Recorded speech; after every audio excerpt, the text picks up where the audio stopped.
चंदन शर्मा जी, आपका भी धन्यवाद, लोगों का धन्यवाद। मेरे ख्याल से मेरा आवाज सभी के पास पहुंच रहा है, जी सर। राइट? जी ओके, फाइन। आज का जो सत्र है वो Bombay stock exchange IPF IPF means investors protection fund के थ्रू हो रहा है, और इसमें मनी मैनेजमेंट सर्विसेज जो चंदन शर्मा जी की इंस्टीट्यूट है, इनका भी काफी सहयोग और योगदान रहा है। सामान्य निवेशकों के लिए ये काफी वर्क कर रहे हैं ग्राउंड लेवल पर, और कुछ अच्छी चीजें आप तक पहुंचना चाहिए, इसलिए वो मेहनत करते रहते हैं। आज का जो सत्र है, वैसे तो चंदन जी ने मेरे बारे में काफी कुछ कहा है, ऐसा कुछ नहीं है। मैं भी एक स्टूडेंट हूँ। मैं आज भी जब इन्वेस्टमेंट और गुंतवणूक या निवेश की बात आती है, तो मैं आज भी पढ़ाई करते रहता हूँ, क्योंकि ये ऐसा विषय है, इसको निरंतर पढ़ते रहना जरूरी है, और नॉलेज को अपडेट रखना बहुत ही जरूरी है। ऐसा कोई जरूरी, और दूसरी एक चीज, ये हमारा ब्रेड एंड बटर भी नहीं है कि हम इसमें स्टॉक मार्केट में दिन भर बैठे रहेंगे और यहाँ से पैसे कमा के घर में लाएगी। हम एक सामान्य निवेशक है। हम चाहते हैं कि हमारा जो भी मेहनत का पैसा है, उसको सही दिशा में हम उसको निवेश करें और उसके ऊपर एसेट बनाए। तो इसलिए सोच को वैसे रखते हुए आज के विषय को हम समझने की कोशिश करेंगे। और आज का जो विषय है वो है हमारा फंडामेंटल एनालिसिस। कैसा है कि Bombay stock exchange national stock exchange, वैसे तो हमारे देश में अराउंड 18 से 19 स्टॉक एक्सचेंजेस है। पहले तो मैं इसका आज के सत्र का टाइटल यहाँ पर लिख लेता हूँ, फंडामेंटल एनालिसिस। अराउंड हमारे देश में 18 से 19 स्टॉक एक्सचेंजेस है, लेकिन जब हम मेन रिकॉग्नाइज स्टॉक एक्सचेंज की बात करते हैं, तो सबसे पहले बीएससी आता है, Bombay stock exchange, NSC national stock exchange, MCX, Essex. Essex का मतलब होता है स्टॉक एक्सचेंज। ये हमारे देश के 3 मेन रिकॉग्नाइज स्टॉक एक्सचेंजेस है, और इनको इक्विटी स्टॉक एक्सचेंज कहा जाता है, इक्विटी स्टॉक एक्सचेंज।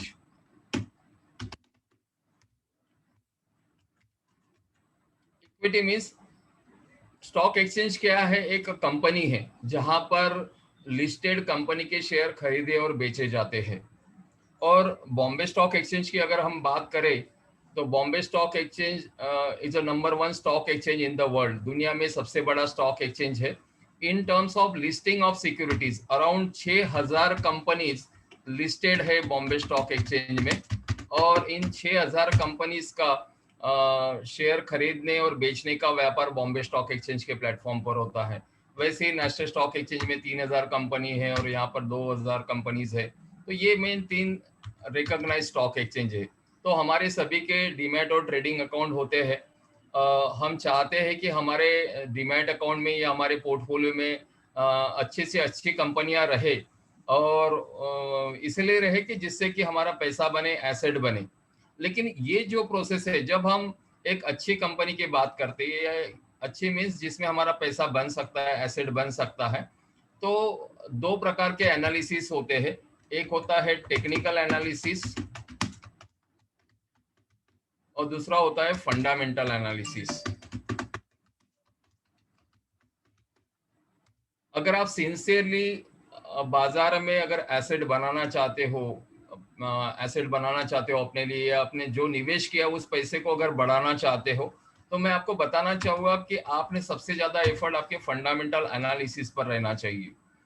ये ऐसा विषय, आप जितनी इंफॉर्मेशन, जितना नॉलेज आप फंडामेंटल एनालिसिस पर एफर्ट डालोगे, उतना उसका आपको आउटपुट मिलेगा। वैसा ये जो सब्जेक्ट है, ये समुंदर के बराबर है, इतना बड़ा अफाट सब्जेक्ट है। आप जितनी पढ़ाई करो उतना कम ही है।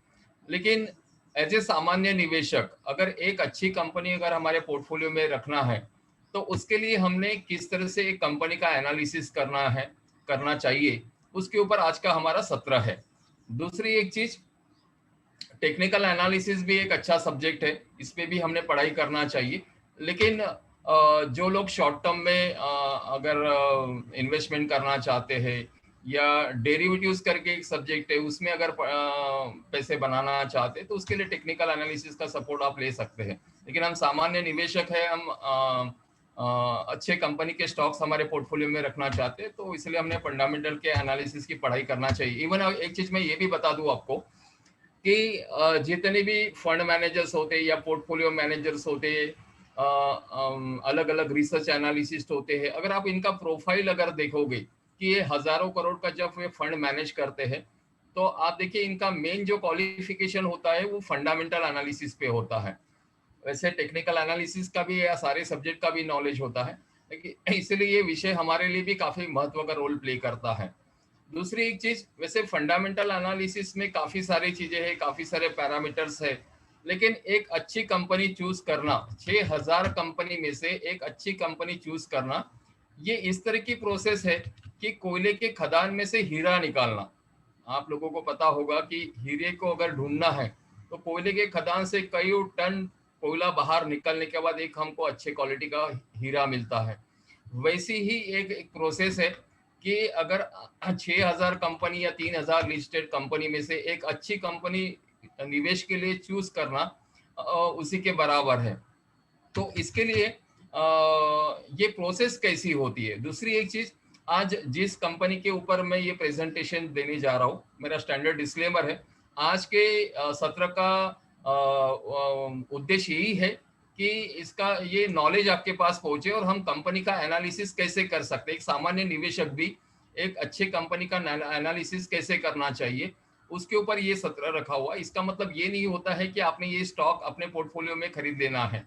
स्टैंडर्ड डिस्क्लेमर, ये आपका कॉल रहेगा, मैं सिर्फ आपको प्रेजेंटेशन देने वाला हूँ, बताने वाला हूँ कि हम एक कंपनी का एनालिसिस कैसे कर सकते हैं, कौन सी अच्छी कंपनी होती है, कैसे कौन सी जिनके फंडामेंटल्स वीक्स होते हैं, वो हम समझने की कोशिश करेंगे। जब फंडामेंटल एनालिसिस की अगर बात आती है तो उसमें दो प्रकार के अप्रोचेस होते हैं। एक होता है टॉप डाउन अप्रोच और दूसरा होता है bottom up approach.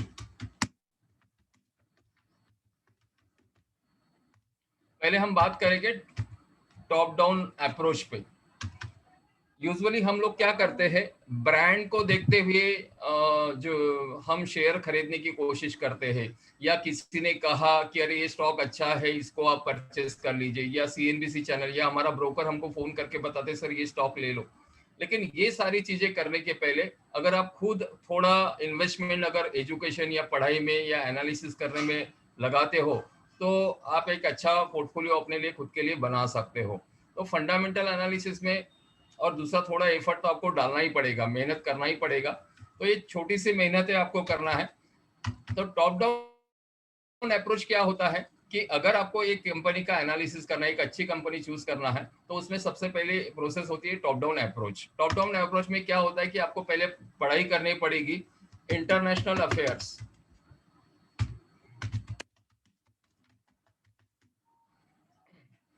International affairs means क्या होता है कि जो दुनिया में क्या हो रहा है, कई वार हो रहा है या क्रूड से रिलेटेड या गोल्ड से रिलेटेड, या जो भी कोविड का, इवन अभी पिछले एक साल से हम कोविड पैंडेमिक को हम फेस कर रहे हैं, तो इसका ग्लोबली क्या इफेक्ट हो रहा है या हमारी इकोनॉमी में कैसे इफेक्ट हो रहा है, या जो फेडरल बैंक है अमेरिका की, तो फेडरल बैंक अपने इंटरेस्ट रेट में क्या बदलाव लाते हैं, तो ये सारी चीजें आती है पहले पायदान में टॉप डाउन अप्रोच में।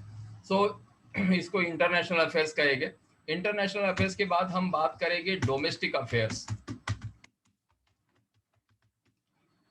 डोमेस्टिक अफेयर्स का मतलब होता है कि हमारे देश में क्या हो रहा है, इंडिया में क्या हो रहा है। तो डोमेस्टिक अफेयर्स में हमको ये पता होना चाहिए, सबसे पहले तो हमको आरबीआई मॉनेटरी पॉलिसी, ये काफी इंटरेस्टिंग सब्जेक्ट है। आरबीआई मॉनेटरी पॉलिसी अपने आप में एक विषय है, इसके बारे में भी आप जितना पढ़ाई करोगे उतनी इंटरेस्टिंग फिगर हमको यहाँ से मिलेंगे। और डेफिनेटली हमारे इन्वेस्टमेंट के लिए भी ये सब्जेक्ट काफी इंपॉर्टेंट रोल प्ले करता है। तो RBI monetary policy, RBI monetary policy में मैं संक्षिप्त में इतना ही बात करूंगा क्योंकि आज हमारा ये सब्जेक्ट नहीं है। आरबीआई का गवर्नर होता है, वो एवरी क्वार्टर मॉनेटरी पॉलिसी के साथ आता है और कुछ इंटरेस्ट रेट की बात करता है, जैसे कि रेपो रेट वगैरह इसमें कुछ बदलाव करता है। और जब इसमें बदलाव होते तो डेफिनेटली इसका इम्पैक्ट हमारी इकोनॉमी और हमारे इन्वेस्टमेंट्स पे होता है। सो डोमेस्टिक अफेयर्स में हम आरबीआई मॉनेटरी पॉलिसी को समझने की कोशिश करेंगे। दूसरा, बजट एनालिसिस, ये भी काफी सुंदर विषय है budget analysis. Every year finance minister parliament में बजट को पेश करता है और ये भी हम काफी सिंपल तरीके से समझ सकते, कभी अगर मौका मिला तो हम इस पे इस एक सत्र ले सकते हैं बजट एनालिसिस में। तो डोमेस्टिक अफेयर्स में ये दो काफी इंपॉर्टेंट पैरामीटर्स, क्यों इसका महत्व ये है इन सब्जेक्ट का, कि इन सब्जेक्ट के वजह से हमको ये पता चलता है कि कौन से इंडस्ट्री में क्या होने जाने वाला है, कौन सी इंडस्ट्री परफॉर्मिंग रह सकती है, कौन सी इंडस्ट्री या कौन सा सेक्टर वीक रह सकता है। तो इससे हमको एक इन्वेस्टमेंट के लिए, निवेश के लिए एक दिशा मिलती है। इसलिए हमको ये सब्जेक्ट को भी थोड़ा सा पढ़ाई करना पड़ेगा और इससे हमको डाटा निकाल कर उसको एनालिसिस करने की जरूरत होती है फंडामेंटल एनालिसिस में। और जब इसमें हमको पता चलता है कि चलो एक कोई पर्टिकुलर सेक्टर है जो इन ये गवर्नमेंट की या आरबीआई की जो भी पॉलिसी है उस सेक्टर को एक दिशा मिल सकती है और उस दिशा में ग्रोथ हो सकती है, तो हम थोड़ा सा इंडस्ट्री एनालिसिस करेंगे। मान के चलो कि ये दोनों सब्जेक्ट पे अगर हम कुछ एनालिसिस करके हमको पता चलता है कि आने वाले समय में हो सकता है कि फार्मा सेक्टर ये परफॉर्म करने वाला है, या केमिकल इंडस्ट्री, या आईटी सेक्टर, एनी सेक्टर, ये हमको लगता है कि इन सेक्टर्स में कुछ बदलाव आ सकते हैं भविष्य में, इनकी इन सेक्टर्स की ग्रोथ हो सकती है। तो इसके बाद हम फिर सेक्टर एनालिसिस करेंगे।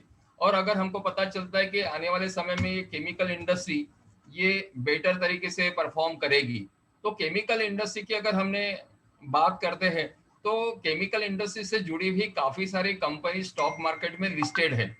हो सकता है 50 से 100 कंपनी स्टॉक मार्केट में लिस्टेड हो।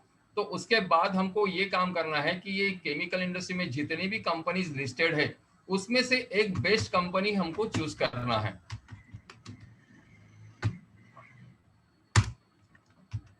कंपनी कि जितने भी अगर मान के चलो कि हमको लगता है कि केमिकल इंडस्ट्री परफॉर्म करने वाली है, तो उसमें से जितने भी केमिकल इंडस्ट्रीज की कंपनी है जो स्टॉक मार्केट में लिस्टेड है उसमें से एक अच्छी कंपनी,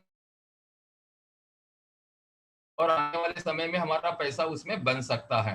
तो इसे कहते हैं टॉप डाउन अप्रोच, यानी इस तरह से ऊपर से हम नीचे तक आएंगे, इतना एफर्ट हमको करना है। ये हो गया टॉप डाउन अप्रोच। अब बॉटम अप अप्रोच क्या होता है? हम क्या करते हैं काफी बार कि कोई बताते हैं अरे XYZ स्टॉक आप खरीद लीजिए, तो सीधी कंपनी हमारे हाथ में आती है और काफी लोग हमको रिकमेंड करते हैं कि हमने ये कंपनी की शेयर खरीदना चाहिए, भविष्य में इस शेयर की प्राइस काफी ऊपर जा सकती है। तो हम क्या करेंगे, फिर कंपनी अगर हमको पता है और हम चाहते हैं कि उस कंपनी में निवेश करें, तो फिर हम क्या करेंगे, नीचे से ऊपर तक जाएंगे और उसे उसे कहते हैं बॉटम अप अप्रोच। यानी पहले कंपनी को हमने ढूंढ ली है, फिर कंपनी देखेंगे कि वो कौन से सेक्टर में आती है, केमिकल सेक्टर में, इंडस्ट्री सेक्टर में आती है, आईटी सेक्टर में आती है, फार्मा सेक्टर में आती है, बैंकिंग सेक्टर में आती है, ये ऑयल एंड गैस में आती है। तो वो कौन से सेक्टर की कंपनी है ये हम ढूंढने की कोशिश करेंगे।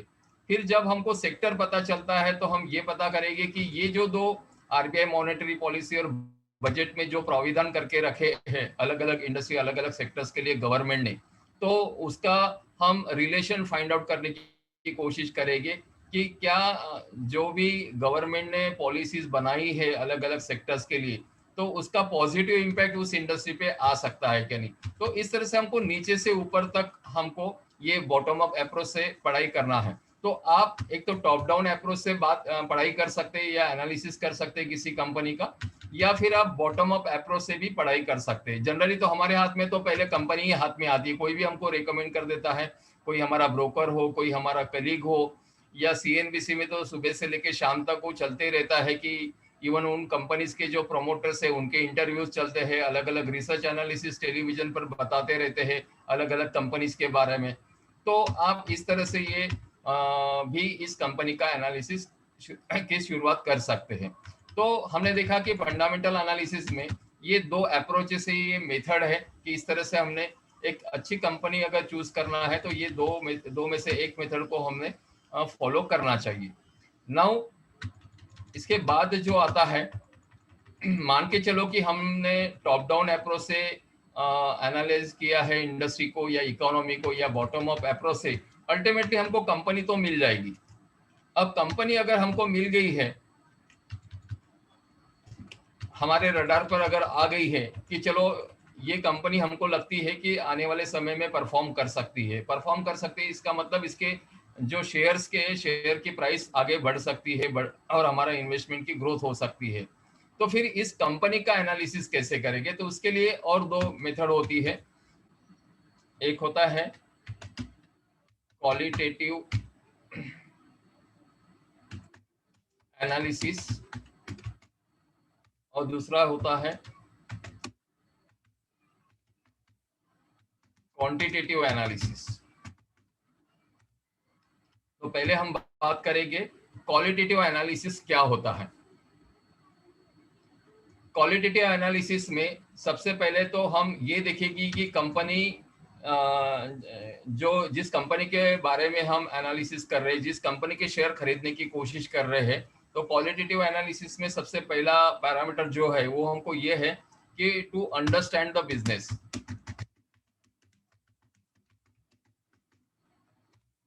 To understand the business, to understand the business means क्या होता है कि जिस कंपनी के हम शेयर खरीदी कर रहे हैं उस कंपनी का बिजनेस क्या है। क्योंकि ऐसा है कि जब हम किसी कंपनी के शेयर खरीदी करते हैं तो हमको share holder of the company का, उस कंपनी के हम शेयर होल्डर होते हैं, या हमको बेनिफिशियल ओनर करके नाम दिया गया है, beneficial owner. Beneficial owner, beneficial means जब भी कंपनी बिजनेस करेगी और वहां पे से प्रॉफिट जनरेट करेगी, तो कंपनी जो प्रॉफिट अर्न करती है वो अपने शेयर होल्डर्स के साथ डिस्ट्रीब्यूट करती है, शेयर करती है, वो बोनस हो या डिविडेंड के रूप में। तो सारे शेयर होल्डर को ये बेनिफिट मिलते रहता है, इसलिए बेनिफिशियल ओनर नाम दिया गया। ओनर मीन्स मालक। तो ये काफी इंपॉर्टेंट कंसेप्ट है कि जब आप किसी कंपनी के शेयर खरीदी करते हो तो आप उस कंपनी के मालक बनते हो, इसलिए आपको शेयर होल्डर या बेनिफिशियल ओनर या रजिस्टर्ड ओनर भी कहा जाता है। रजिस्टर्ड ओनर क्योंकि आपने शेयर खरीदी किया है तो आपको वो सर्टिफिकेट मिलता है। अभी तो वो जमाना नहीं रहा फिजिकल सर्टिफिकेट का, लेकिन आपके डीमैट अकाउंट में वो शेयर्स क्रेडिट किए जाते हैं, तो आप रजिस्टर्ड ओनर होते हो, मालक होते हो। अब दूसरी एक चीज ये है कि हम ऐसे जब जिस कंपनी के हम शेयर खरीदी करते हैं, इसका मतलब आपका पैसा उस कंपनी के बिजनेस में निवेश किया। आपने आपने शेयर खरीदी किया है, इसका मतलब आपने उस कंपनी के बिजनेस में निवेश किया है। आप सोचिए, अगर मुझे एक मोबाइल हैंडसेट लेना है, तो मेरे दिमाग में आया कि चलो हमने एक अच्छा मोबाइल हैंडसेट लेना है, और तुरंत मैं दुकान में, शॉप में जाकर मैं तुरंत वो मोबाइल का हैंडसेट खरीद नहीं लेता हूँ। पहले हम उसकी जानकारी निकालते हैं। क्या निकालते हैं? कि कौन से कंपनी का हमने खरीदना चाहिए, उसकी ब्रांड वैल्यू चेक की जाती है, उसका स्पेसिफिकेशन देखा जाता है, कितनी रैम है, कितना जीबी है, उसका कैमरा कैसा है, काफी सारी इंफॉर्मेशन हम उससे उसके बाद निकालते हैं। इवन उसके कॉस्ट के बारे में भी हम एनालिसिस करते हैं, उसको कंपेयर किया जाता है अदर कंपनीज के। तो इतनी सारी मेहनत करने के बाद हम 20 या 30 हजार का मोबाइल खरीदी करते हैं। तो वैसे ही जब हम किसी कंपनी में निवेश करने जा रहे हैं तो हमको उसकी पूरी जानकारी होना चाहिए। तो पहला जो कंसेप्ट है हमारा, टू अंडरस्टैंड द बिजनेस। तो हम ऐसी ही कंपनी में निवेश करेंगे जिस कंपनी का बिजनेस हमको समझ में आता है।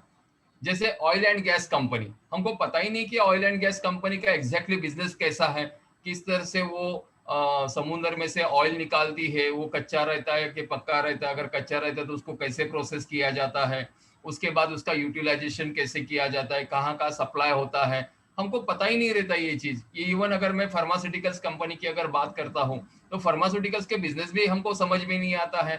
तो हमको ऐसे कंपनी में निवेश करना है कि, या अगर हमको नहीं पता है उस कंपनी के बिजनेस के बारे में, तो हमको पहले ये कोशिश करना चाहिए कि उसके बिजनेस को हम पहले समझे। आप आंख मूंद के किसी भी बिजनेस में निवेश नहीं कर सकते। कल अगर आपको कोई बिजनेस शुरू करना है, खुद का बिजनेस शुरू करना है, तो आप ऐसा ही बिजनेस शुरू करोगे जिस बिजनेस के बारे में आपको नॉलेज है। और जब आप खुद का बिजनेस शुरू करोगे तो आपका खुद का पैसा भी उस बिजनेस में निवेश होगा। वैसे ही किसी कंपनी के शेयर खरीदी करते वक्त आपको उसके बिजनेस को समझना जरूरी है। और ये बिजनेस को कैसे समझ सकते हैं, सिंपल है। वैसे तो काफी सारे फाइनेंशियल वेबसाइट ये डाटा प्रोवाइड करती है, लेकिन आज मैं दो वेबसाइट के ऊपर बात करूंगा। एक तो है moneycontrol.com, आप सभी को पता है, मनी कंट्रोल करके वेबसाइट है। और है screener.in करके। तो इनके कंपनीज के बारे में भी आप वहां से इंफॉर्मेशन ले सकते हैं, उसके बारे में डिटेल्स ले जानकारी हासिल कर सकते हैं। आज हम जिस कंपनी का एनालिसिस करने वाले हैं उस कंपनी का नाम मैं यहाँ पर लिख देता हूँ।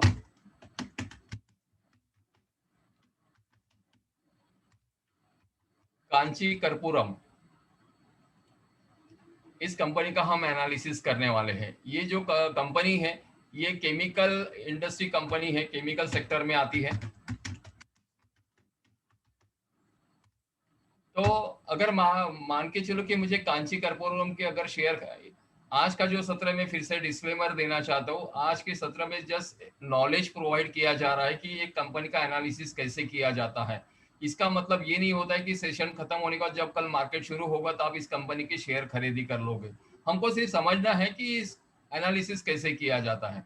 तो हम बात कर रहे थे कि किसी कंपनी के अगर बिजनेस के बारे में अगर हमको जानना है तो अलग अलग फाइनेंशियल वेबसाइट्स कंपनीज के बारे में सारी इंफॉर्मेशन प्रोवाइड करते हैं। तो ये जो मनी कंट्रोल का जो आप पेज देख रहे हैं, तो सर्च ऑप्शन में अगर आप किसी कंपनी का अगर नाम डालते हैं तो उसकी पूरी इंफॉर्मेशन वहां पर आ जाती है। और और वहां ये पे वेबसाइट दिखाई नहीं दे रही है, आपकी एक्सेल शीट दिखाई दे रही है। एक मिनट। स्टॉप करके शेयर करना पड़ेगा आपको। ओके ओके ओके यस, दिख रही है सर, ओके। दिख रही है। ये मनी कंट्रोल की वेबसाइट है, आप सभी लोग जानते हैं मनी कंट्रोल। तो उसके सर्च ऑप्शन में अगर किसी कंपनी का नाम डालते हैं तो उसकी सारी डिटेल्स यहाँ पर हमको देखने को मिल जाते हैं। हाँ, ये आप देख रहे हो। तो यहाँ पे काफी सारी इंफॉर्मेशन, काफी सारी डाटा कंपनी से रिलेटेड यहाँ पर हमको देखने को मिल जाता है। एक और वेबसाइट है screener.in करके, screener.in। तो यहाँ से भी आपको पूरा इंफॉर्मेशन उस कंपनी के बारे में देखने को मिल सकता है। या अगर कोई भी अदर कोई फाइनेंशियल कंपनीज है जो इस तरह का डाटा प्रोवाइड करते हैं, इंफॉर्मेशन प्रोवाइड करते हैं, वहां से भी आप उस कंपनी के बारे में जानकारी ले सकते हो। और एक चीज है, जब हम किसी कंपनी का एनालिसिस कर रहे हैं तो हमने ये, हमारी कोशिश यही रहना चाहिए कि एक ही कंपनी के वेबसाइट के डाटा या जो भी इंफॉर्मेशन प्रोवाइड की है उसी कंपनी, उसी जानकारी का हम एनालिसिस करें।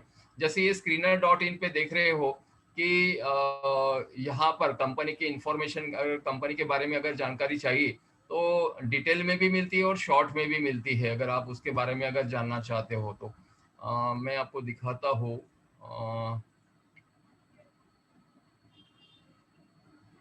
एक मिनट दीजिए मुझे।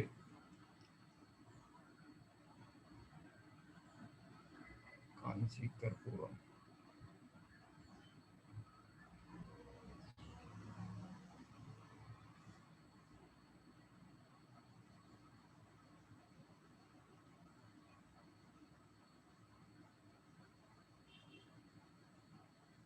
मैं दूसरा पेज ओपन कर लेता हूँ, शायद उस पर हमको जानकारी मिल जाएगी।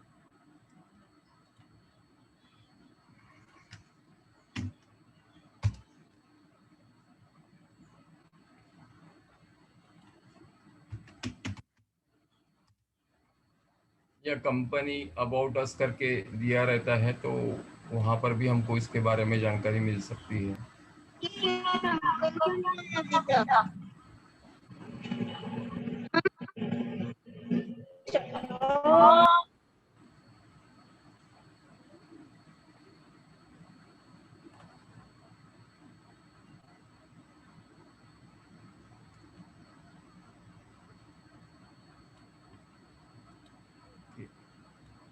आपको ये कहीं तो भी अबाउट अस या कंपनी इंफॉर्मेशन करके लिखा रहता है, तो आप ये फाइंड आउट करना पड़ेगा।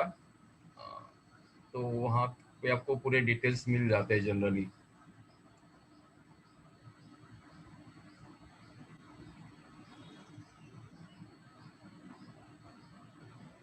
एक मिनट दीजिए, शायद अगर मिल गया तो हम बात कर लेंगे उस पर, या अदरवाइज हम आप लोग भी इसको थोड़ा सा डिटेल में ढूंढ सकते हैं।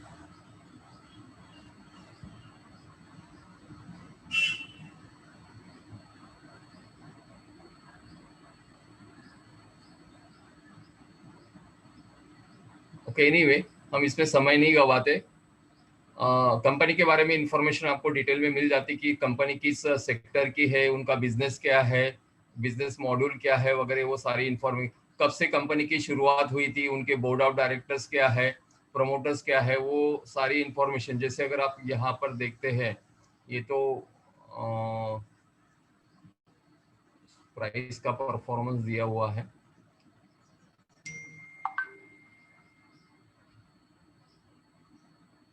हाँ, ये आप देख रहे हैं कि insider transaction summary. Insider means company के इंटरनल जो होता है उसके बारे में डिटेल्स यहाँ पर मिलता है। यहाँ पर अगर आप देखते हैं तो ये जैसे मिस्टर सुरेश शाह है, तो प्रोमोटर्स एंड डायरेक्टर्स, कंपनी के कौन कौन डायरेक्टर्स है और उनका खुद के कंपनी में कितना इन्वेस्टमेंट है वो भी दिया हुआ है। जैसे कि सुरेश शाह की अगर बात करते हैं तो इन्होंने अपने कंपनी के 6,983 शेयर्स में इन्वेस्टमेंट करके रखा है। ये अलग अलग चीजें यहाँ पर दी हुई है। तो ये प्रोमोटर्स के बारे में हमको यहाँ पर इंफॉर्मेशन मिल रही है। क्या क्या कॉर्पोरेट एक्शंस हुई अभी तक इस कंपनी। कॉर्पोरेट एक्शंस का मतलब होता है कब कब कंपनी ने बोनस दिया है, डिविडेंड दिया है या बायबैक किया है, तो इनको कॉर्पोरेट एक्शंस कहते हैं। एनुअल जनरल मीटिंग के बारे में पूरा इंफॉर्मेशन दिया रहता है। शेयर होल्डिंग पैटर्न कैसा है, तो यहाँ पर आपको ये पूरा डिटेल्स दिख रहा है। जैसे ये ब्लू कलर इंडिकेट करता है अगर 100 शेयर्स अगर बाजार में हो गए तो खुद अब जितने भी प्रमोटर्स है कांची कर्पूरम के, तो उनका 46.90% शेयर्स खुद के कंपनी में। तो ये एक बहुत अच्छा चीज है एक अच्छे कंपनी के लिए, एक अच्छे कंपनी के फंडामेंटल समझने के लिए। क्योंकि क्या होता है, जब भी अगर जनरली कैसे है कि हम सभी लोगों जब बिजनेस शुरू करते हैं तो बिजनेस शुरू करते वक्त हम कोशिश ये रहती है कि हम दूसरे का पैसा हमारे बिजनेस में लगा रहे। इसका कारण ये रहता है कि अगर बिजनेस में कुछ ऊंच नीच हो जाता है तो जिन निवेशकों का पैसा हमने बिजनेस में निवेश किया है उनकी रिस्क रहेगी। लेकिन अगर किसी कंपनी में अगर आपको दिखता है कि प्रोमोटर्स अपने ही बिजनेस में निवेश में इंटरेस्टेड है और अपने होल्डिंग बढ़ाते जाते हैं, इट मीन्स गुड फंडामेंटल्स। क्योंकि कैसा है कि प्रोमोटर्स जब निवेश कर रहा है तो उसके पैसे की भी रिस्क बढ़ रही है। और जो प्रोमोटर्स होते हैं उनको पता है कि उनका बिजनेस मॉडल कितना स्ट्रांग है, आने वाले समय में कितना परफॉर्म करेगा। तो जितनी जानकारी प्रोमोटर्स को होती है या अंदर के लोगों को होती है उतने बाहर के लोगों को नहीं होती। लेकिन हम प्रोमोटर्स होल्डिंग देख के ये हम समझ सकते हैं कि ये कंपनी कितनी स्ट्रांग होगी। प्रोमोटर्स का अगर अपने बिजनेस मॉडल पे विश्वास है तो हम भी इस कंपनी पे विश्वास कर सकते हैं। तो ये सारी जानकारी हमको यहाँ से मिल सकती है। तो अगेन थोड़ा हम एक्सेल पर जाते हैं टू अंडरस्टैंड द बिजनेस। तो हमको सबसे पहले बिजनेस मॉडल को समझना है कंपनी के। उसके बाद आता है हिस्ट्री, कंपनी की हिस्ट्री। वैसे तो मिनिमम आपने ऐसे कंपनी को फंडामेंटल्स चेक करना चाहिए। हमारे स्टॉक कंपनी पोर्टफोलियो में ऐसे कंपनी के शेयर्स होना चाहिए जिनका हिस्ट्री मिनिमम 15 से 20 साल का रिकॉर्ड हो। क्योंकि ऐसी कंपनी हमने हमने क्यों चूज करना चाहिए, क्योंकि पिछले 15-20 साल में इकोनॉमी में या बिजनेस मॉडल में या जो भी चढ़ उतार हुए हैं, सब ऊंच नीच होने के बाद, चढ़ उतार देखने के बाद भी कंपनी आज भी खड़ी है। इसका मतलब उसमें कुछ तो फंडामेंटल्स होगा, इसीलिए वो कंपनी खड़ी है। तो जनरली हमें ऐसी कंपनी चूज करना चाहिए, ऐसे कंपनी में निवेश करना चाहिए कि जिसका रिकॉर्ड, जिसकी हिस्ट्री 15 से 20 साल की हो। और थर्ड आता है ब्रांड वैल्यू। ब्रांड वैल्यू, चलो एक कंपनी है उसका बिजनेस हमको समझ में आता है, उस कंपनी की हिस्ट्री 15 से 20 साल की है। लेकिन तीसरी बात जो इंपॉर्टेंट है वो ये है कि क्या उस कंपनी की ब्रांड वैल्यू है क्या नहीं। ब्रांड वैल्यू मीन्स क्या वो कंपनी हमारे नजर के सामने रहती क्या नहीं रहती है, उसका कुछ तो एग्जिस्टेंस है क्या नहीं है पूरे बाजार में। तो ब्रांड वैल्यू भी काफी महत्व का रोल प्ले करती है। अगर किसी कंपनी की ब्रांड वैल्यू अगर है तो हमको ये भी देखना है उसके बाद कि वो ब्रांड अभी एग्जिस्टेंस में है क्या नहीं है। Brand existence is very important, क्योंकि ऐसे काफी सारे प्रोडक्ट्स हमने देखे होंगे बचपन से लेकर आज तक, कि बचपन में हमने देखे होंगे काफी सारे ब्रांड हमारे जबान पे थे या हम कंटिन्यूसली वॉच करते थे, लेकिन उसमें से कुछ ब्रांड अभी नहीं दिखते हैं, उसके जगह नए ब्रांड ने जगह ली है। तो इसलिए ब्रांड वैल्यू होने से नहीं चलता है, हमको ये भी देखना पड़ेगा कि वो ब्रांड आज भी एग्जिस्टेंस में है क्या नहीं है। जैसे अगर कुछ नाम लूँ तो Nirma washing powder, Bata India, ये ऐसे ब्रांड है कि वो शुरू से लेके आज भी बाजार में टिके हुए, उनका एग्जिस्टेंस है, हमको हमेशा हमारे नज़र के सामने दिखते रहते हैं। तो ये इसी को ही क्वालिटेटिव पैरामीटर्स कहते हैं, यानी कंपनी की क्वालिटी हमको देखना है। क्वालिटी कैसे देखेंगे, पहले तो हमको बिजनेस मॉडल समझना है क्या है, उसके बाद कंपनी की 15 से 20 साल की हिस्ट्री होना चाहिए। अभी तो ऐसा भी होता है कि स्टार्टअप का जमाना है, हम ऐसे कंपनी में भी निवेश कर लेते जो कंपनी 1 साल पहले आई है, 2 साल पहले आई है, और हम ये सारी चीजें न देखते हुए ऐसे कंपनी में जब निवेश करते हैं तो हमारी रिस्क काफी रहती है ऐसे कंपनी में निवेश करने के लिए। इसलिए जनरली हमने ऐसे कंपनी के फंडामेंटल से ऐसे कंपनी में निवेश करना चाहिए जो बाजार में पिछले 15-20 साल से का उसका अस्तित्व है, उसका ब्रांड वैल्यू है और ब्रांड एग्जिस्टेंस में है। तो ये सारे पैरामीटर्स आते हैं क्वालिटेटिव एनालिसिस में। वैसे एक चीज और मैं बता दूं, इसमें काफी सारी चीजें रहती है कंपनी को एनालिसिस करते वक्त, लेकिन ये ऐसे पैरामीटर है कि एक सामान्य निवेशक इन पैरामीटर को आसानी से देख सकता है। अगर आप डेली 2-2, 3-3 कंपनी का अगर ये इस तरह से अगर आप एनालिसिस करते हो, और जब आपका कमांड इसमें बैठ जाएगा और आपको पता चलेगा अरे ये इतना ये हम सारी चीजें देख सकते हैं किसी कंपनी का, तो आपको पता चलेगा ये कितनी आसान है ये सारी चीजें, और ये सारी चीजें सब अवेलेबल होती है। तो क्वालिटेटिव एनालिसिस के बाद आता है क्वांटिटेटिव एनालिसिस।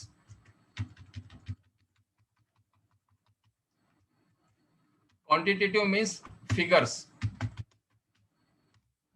जैसे आज डाटा एनालिसिस का जमाना है, फिगर्स काफी इंपॉर्टेंट रोल प्ले करते हैं। जैसे अगर हमारी हेल्थ के बारे में अगर बात करते हैं, तो हेल्थ से रिलेटेड डॉक्टर्स जब अगर हमारी अगर कुछ भी बॉडी का कोई पार्ट खराब हो जाता है या तबीयत खराब हो जाती है, कुछ हेल्थ रिलेटेड कोई इश्यूज रहते हैं, तो डॉक्टर उसका जो भी फिगर्स आते हैं उन फिगर्स को एनालाइज करके पता करवाते हैं कि हमको कौन सी बीमारी है। या अगर वेदर रिपोर्ट की अगर बात करते हैं तो वहां पर भी डाटा कलेक्ट किया जाता है। वैसे ही जब हम एक अच्छी कंपनी में निवेश करना चाहते हैं तो उस कंपनी के फिगर्स भी काफी इंपॉर्टेंट होते हैं, और ये फिगर्स हमको कहाँ से मिलते हैं और इन फिगर्स को हमने कैसे एनालाइज करना चाहिए ये हमको देखना है। तो दो इंपॉर्टेंट डॉक्यूमेंट्स होते हैं, एक होता है इनकम स्टेटमेंट। इनकम स्टेटमेंट को हम प्रॉफिट एंड लॉस स्टेटमेंट भी कहते हैं, और दूसरा होता है बैलेंस शीट।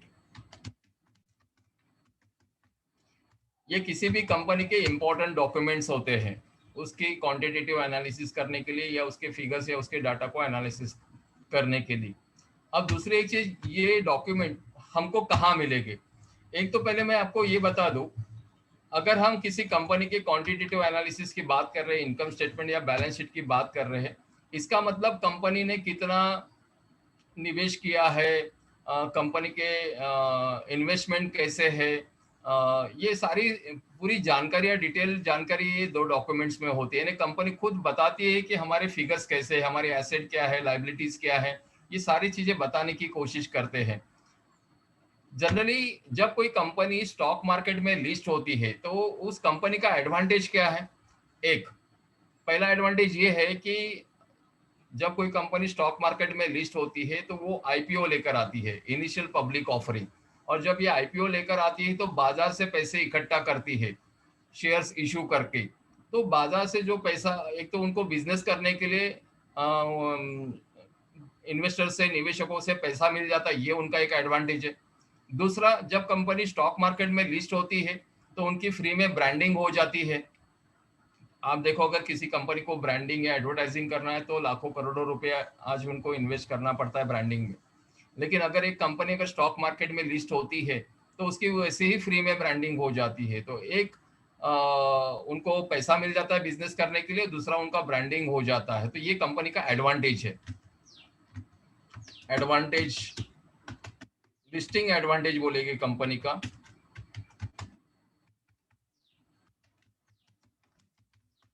लिस्टिंग एडवांटेज क्या है कि उनको कैपिटल मिल जाती है बिजनेस करने के लिए। दूसरा, उनकी ब्रांडिंग होती है कंपनी की, ये उनका एडवांटेज है। लेकिन कंपनी का डिसएडवांटेज क्या है?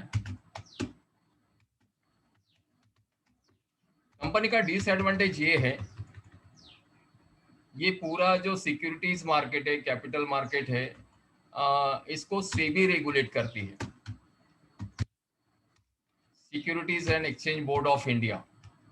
और सेबी बेसिकली हमारे इन्वेस्टर्स के लिए बनी हुई है, इन्वेस्टर्स के मनी को, हार्ड एंड मनी को प्रोटेक्ट करने के लिए बनी हुई है। इसलिए जब कोई कंपनी पब्लिक इशू लेकर आती है तो सेबी जब तक परमिशन नहीं देगा तब तक वो आईपीओ लेकर नहीं आ सकती है। दूसरा, सेबी के कुछ रूल्स एंड रेगुलेशंस होते हैं, इन कंपनीज को फॉलो करना पड़ता है। और ये सारे रूल्स एंड रेगुलेशन फॉलो करने के बाद ही कोई कंपनी बाजार से पैसे उठा सकती है अपने बिजनेस के लिए। तो सेबी का एक रेगुलेशन होता है, अगर कोई कंपनी आईपीओ लेकर आ रही है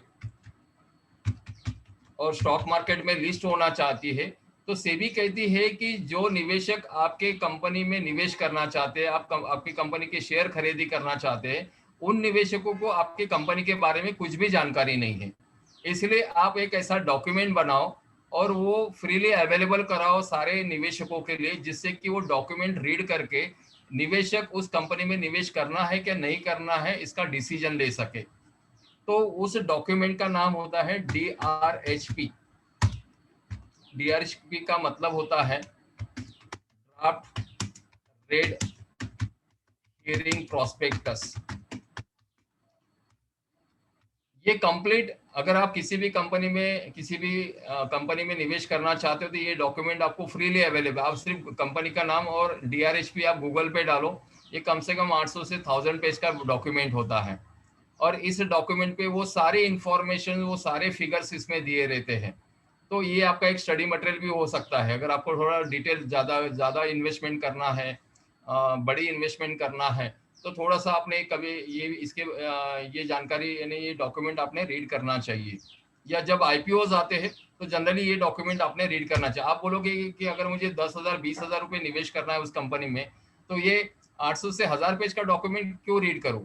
तो सेबी ने इसके लिए भी व्यवस्था करके रखी है, एक एवरेज प्रोस्पेक्टस करके होता है।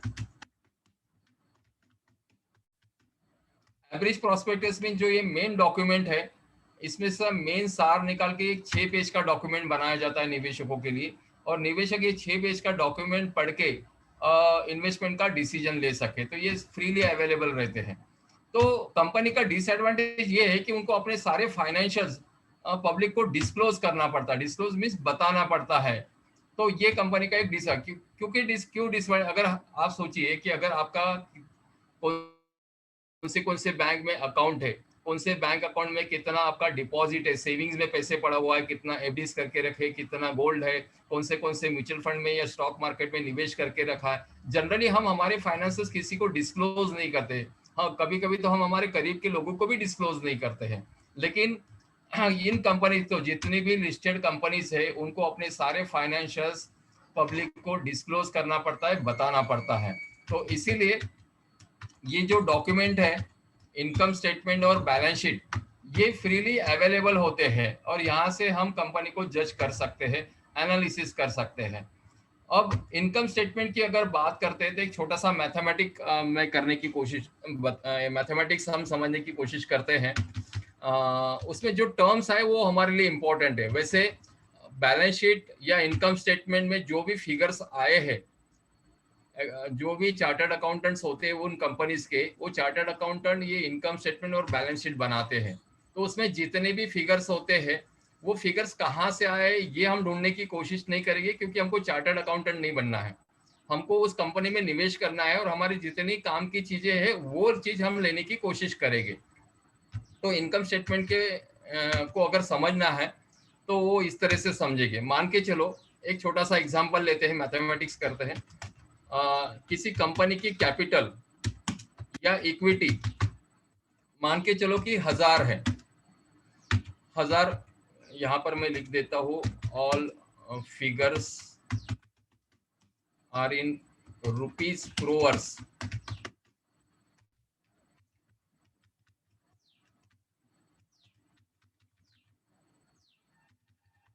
मान के चलो कि किसी कंपनी का कैपिटल या इक्विटी ये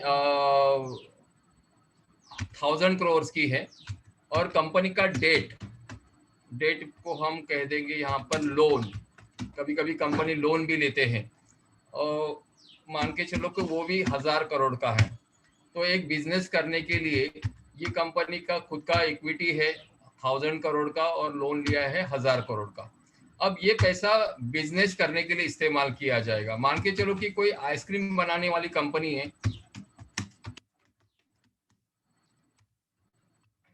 उन्होंने ये पैसा आइसक्रीम की फैक्ट्री लगाने में लगा दिया, और जब ये वहाँ उनके फैक्ट्री से आइसक्रीम बन के बाहर आएगी तो उसको बाजार में बेचा जाएगा। तो हम ये देखेंगे कि एक कंपनी का जो सेल्स होता है, नेट सेल्स,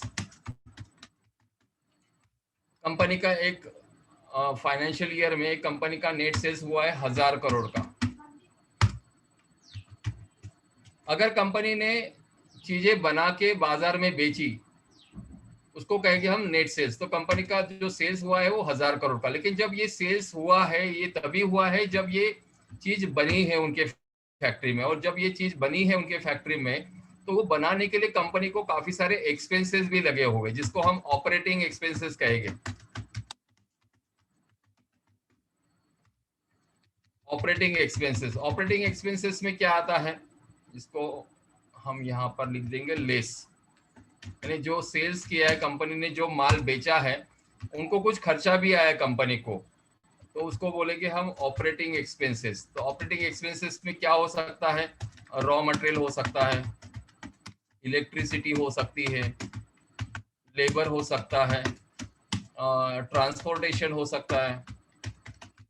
तो ये सारा खर्चा लगता है, और तब ये चीजें बन के बाहर आती है। तो 1,000 करोड़ में से मान के चलो कंपनी के ऑपरेटिंग एक्सपेंसेस 200 करोड़ के रहे हैं। अगर हम ये 1,000 करोड़ के सेल में से 200 के ऑपरेटिंग एक्सपेंस यानी जो कंपनी का खर्चा हुआ है वो अगर माइनस करते हैं तो बचे हैं 800 करोड़। तो ये जो 800 करोड़ बचे हैं इसको बोलते हैं इबिटा। इबिटा का मतलब होता है earnings before interest, tax, depreciation and amortisation.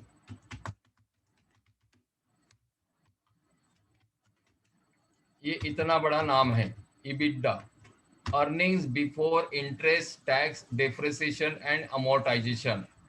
तो इसमें ये दो चीजें हमारे लिए काफी इंपॉर्टेंट है, अभी हम पहले उसको देखेंगे, अमोर्टाइजेशन एंड डेप्रिसिएशन। डेप्रिसिएशन क्या होता है, डेप्रिसिएशन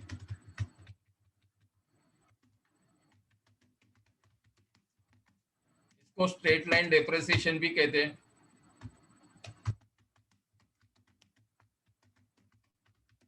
मींस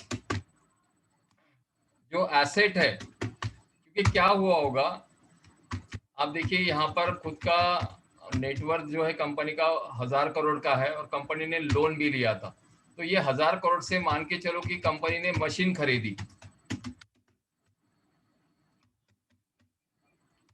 अगर वो profit and loss statement, income statement में कंपनी ने कह दिया कि हमारा 1,000 रुपए का इन्वेस्टमेंट हुआ है, यानी एक्सपेंसेस हुआ है मशीनरीज में, और अगर हमने इस पे यहाँ पर 1,000 रुपए अगर लिख दिए तो कंपनी आज ही हमारी लॉस में आ जाएगी, अगर मैं यहाँ पर 1,000 लिख देता हूँ तो इसीलिए और दूसरी एक चीज, जो मशीनरीज हमने इस साल इस्तेमाल की है, इसका मतलब ये नहीं कि वो दूसरे साल काम नहीं करेगी, वो दूसरे साल काम करेगी, तीसरे साल भी काम करेगी। इसीलिए उस एसेट का धीरे धीरे डेप्रिसिएशन किया जाता है, डेप्रिसिएटेड वैल्यू निकाली जाती है, जिसको स्ट्रेट लाइन डेप्रिसिएशन कहते हैं। इसका मतलब होता है कि धीरे धीरे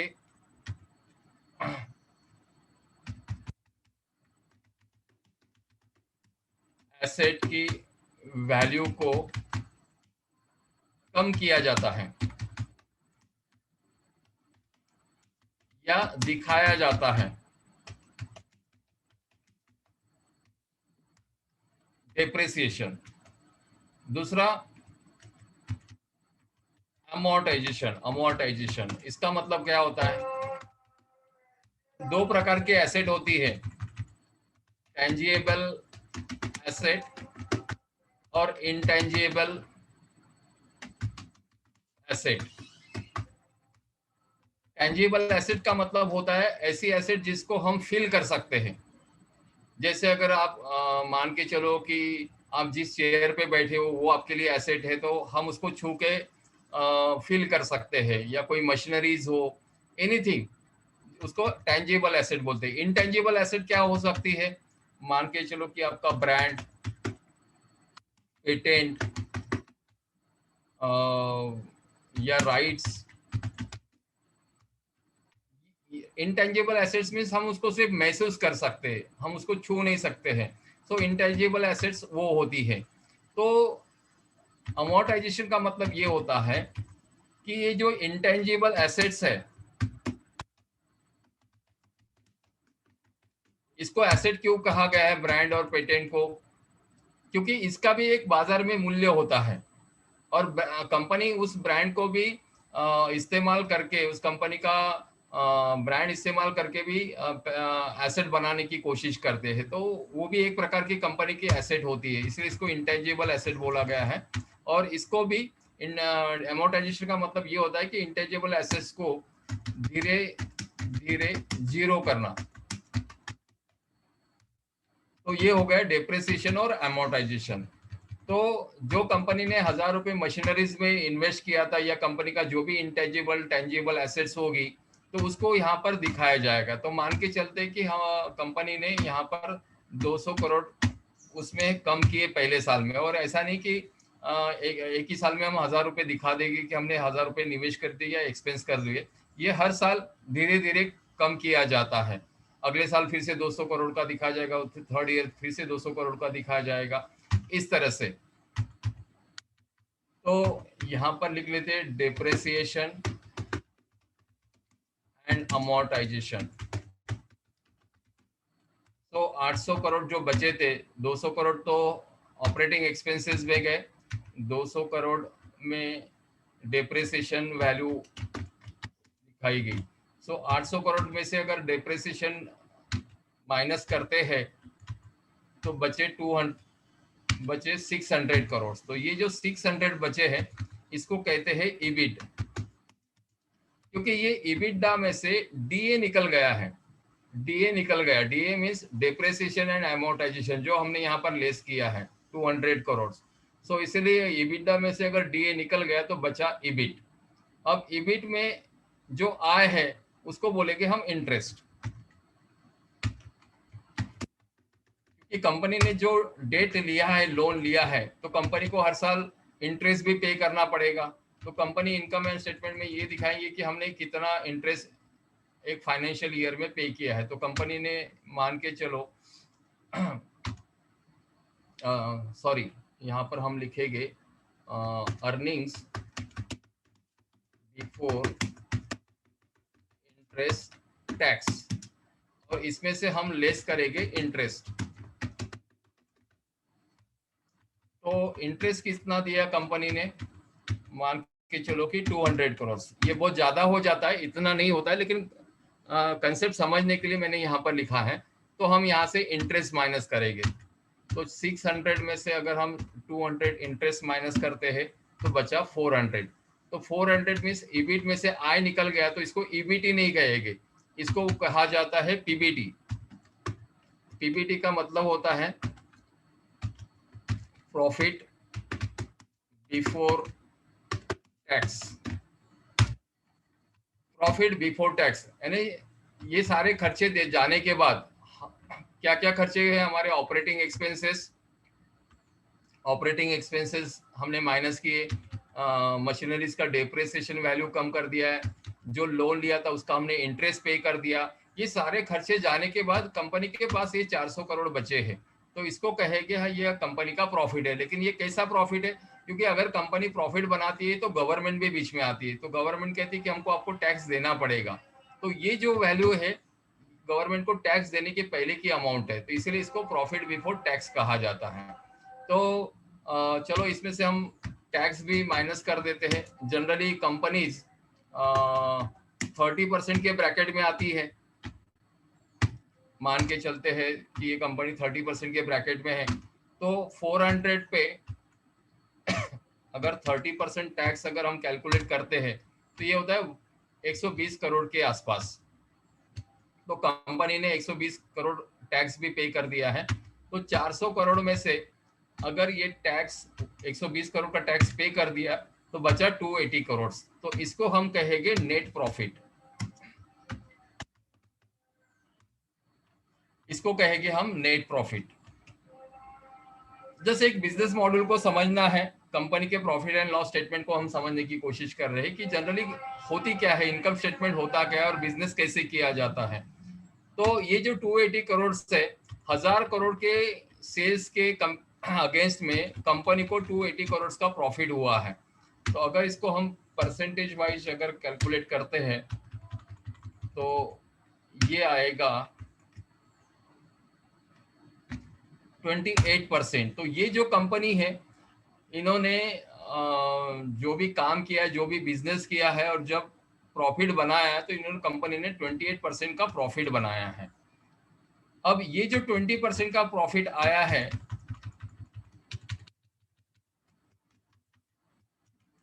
इसको कहेंगे बॉटम लाइन। और जो ये सेल्स है, नेट सेल्स, जहां से हमने ये शुरुआत की थी, इसको कहते हैं टॉप लाइन। आप काफी बार सीएनबीसी चैनल वगैरह अगर आप देखते होंगे या कोई न्यूज़पेपर, फाइनेंशियल न्यूज़पेपर रीड करते हैं और किसी कंपनी के बारे में बताया जाता है, तो काफी बार इस तरह से बताया जाता है कि XYZ कंपनी है, उसका ईयर ऑन ईयर जो यानी जो टॉप लाइन है हैज बीन डिक्रीज बाय 2%, या bottom line has been increase by 3% या 1.2% या 5%। इस तरह के वर्ड इस्तेमाल किया जाता है। तो ये जो बॉटम लाइन और ये टॉप लाइन है, इसके बारे में अगर बात हो रही है, अगर आपके पढ़ने में आती है, अगर न्यूज में ये लिख के आता है कि XYZ कंपनी है, उसका top line has been increase by 2%, तो इसका मतलब ये होगा कि जो पिछले साल कंपनी ने 1000 करोड़ का जो सेल्स किया था, उस सेल्स में बढ़त हुई है, यानी 2% से और इंक्रीज हो चुकी है as compare to last year. तो bottom line means profit margin बढ़ा है कंपनी का। तो इस तरह से इन चीजों को हम समझने की कोशिश कर सकते हैं। तो ये जो डॉक्यूमेंट था क्वांटिटेटिव एनालिसिस में, इनकम स्टेटमेंट, जो प्रॉफिट एंड लॉस स्टेटमेंट है, इसको हमने समझने की कोशिश की। और दूसरा होता है बैलेंस शीट। तो बैलेंस शीट को हम अलग तरीके से समझने की कोशिश करेंगे। मैं एक बार रिवाइज कर लेता हूँ और फिर हम एक्चुअल एनालिसिस पर आएंगे। ये जस्ट कंसेप्ट या कंटेंट्स को प्रेजेंट करने की कोशिश की कि एक कंपनी को एनालिसिस करना है, एक अच्छे कंपनी में अगर निवेश करना है तो किन किन चीज़ों का हमने अभ्यास या पढ़ाई करना चाहिए। तो एक तो होता है, हमने देखा कि एक टॉप डाउन अप्रोच होता है। टॉप डाउन अप्रोच में इंटरनेशनल अफेयर्स, डोमेस्टिक अफेयर्स में RBI monetary policy, budget analysis, sector analysis, फिर कंपनी, या फिर आप बॉटम अप अप्रोच से भी आप एनालिसिस कर सकते हो। उसके बाद आता है क्वालिटेटिव एनालिसिस। क्वालिटेटिव एनालिसिस में हम ये देखेंगे कि उस बिजनेस मॉडल को समझने की कोशिश करेंगे, क्या वो बिजनेस हमको समझ में आता है क्या नहीं आता है। कंपनी के पिछले 15 से 20 साल की हिस्ट्री देखेंगे, कंपनी के ब्रांड वैल्यू देखेंगे, साथ में वो ब्रांड एग्जिस्टेंस में है क्या नहीं, ये सारी चीजें हम देखेंगे। आप देखो, ब्रांड एग्जिस्टेंस की अगर मैं बात करता हूँ, एक वक्त था कि नोकिया ये हैंडसेट बाजार में था और एक जमाने में ये ब्रांड भी था, नोकिया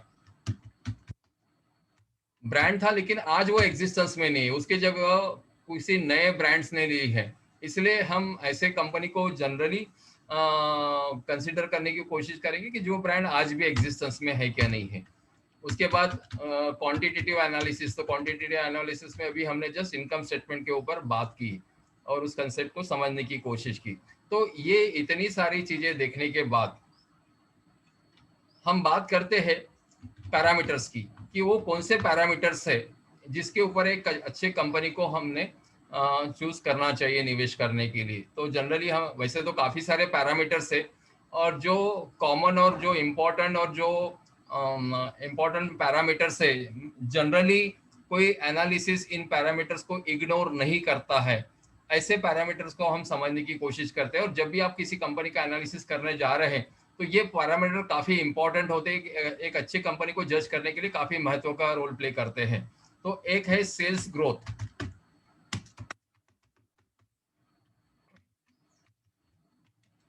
अब ये जो फिगर्स है कि पिछले 3 साल में कि पिछले 5 साल में कंपनी का सेल्स कैसे रहा है, क्योंकि कैसा है कि फैक्ट्री लगाना और फैक्ट्री लगा के चीजों को बनाना ये बहुत आसान है अगर पैसा है आपके पास तो, लेकिन जो चीज आपने बनाई उसको बाजार में बेचते आना चाहिए। और अगर आप बाजार में बेचोगे नहीं तो कंपनी को प्रॉफिट नहीं होगा, इसलिए ये पैरामीटर काफी इंपॉर्टेंट होता है। तो हमको ऐसी कंपनी ढूंढना है, ऐसे कंपनी के शेयर खरीदी करना है कि जिसका पिछले 3 साल और 5 साल, 3 साल का लो या 5 साल का लो, कि कंसिस्टेंटली सेल्स बढ़ते हुए जा रहा है। और ये सेल्स कितना होना चाहिए, तो दैट इज ग्रेटर देन 15%, ये 15% के ऊपर होना चाहिए। तो ये हमको कहाँ मिलेगा? अगेन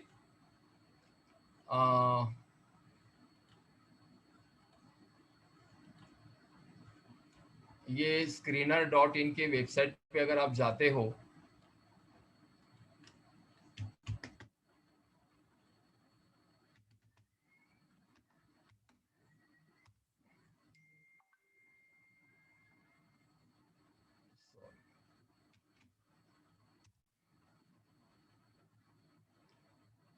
screener.in साइट है, यहाँ पर एक तो आप अपना पहले अकाउंट क्रिएट कर सकते हैं, फ्री में अकाउंट ओपन होता है, आप यहाँ से अकाउंट बना सकते हैं।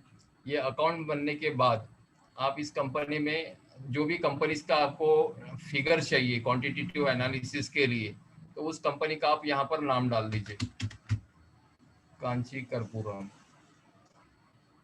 तो आप देखोगे यहाँ पर एक लिख कर आया है expert to export to Excel करके। तो ये एक्सेल फाइल को आप डाउनलोड कर सकते हैं, मैंने ऑलरेडी यहाँ पर डाउनलोड करके रखी है, उसी पे हम बात करेंगे। शायद आपको एक्सेल दिख रही है, ये मैं एज्यूम करता हूँ। आप देखिए इसमें काफ़ी सारे शीट्स बनी हुई है ये एक्सेल पे, और इस कंपनी में कांची कर्पूरम के बारे में काफ़ी सारी चीज़ें लिखी हुई है। तो हमको तो 2 डॉक्यूमेंट्स चाहिए थे, एक है प्रॉफिट एंड लॉस स्टेटमेंट और दूसरा है बैलेंस शीट। तो आप देखिए, अगर मैं प्रॉफिट एंड लॉस, हमको क्या देखना है, कंपनी का सेल्स देखना है। हमको ऐसी कंपनी चाहिए जिस कंपनी का सेल्स पिछले 3-4-5 साल से कंसिस्टेंटली बढ़ रहा है और वो सेल्स 15% के ऊपर है।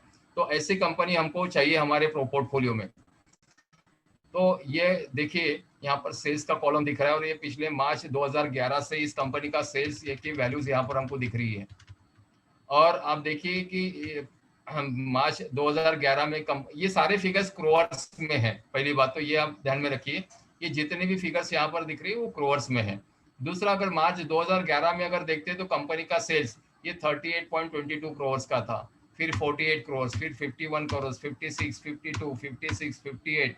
और पिछले 3 साल का अगर हम देखते हैं, मार्च 2018, मार्च 2019, मार्च 2020, तो आप देखिए कि 2017 में जो 58 करोड़ का जो बिजनेस था वो सडनली डबल हो गया है सेल्स, 114 करोड़, 187 करोड़, 202 करोड़।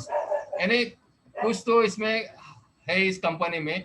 और कंपनी का अगर सेल्स इतना अगर बढ़ रहा है तो डेफिनेटली कंपनी पैसे भी बना रही होगी, प्रॉफिट भी बना रही होगी।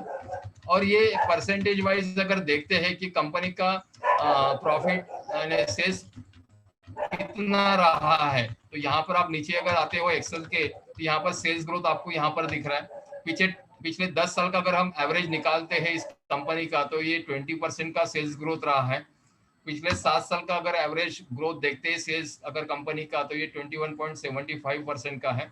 5 और 3 साल का अगर देखते हैं कि अराउंड 30 to 51% का है सेल्स ग्रोथ।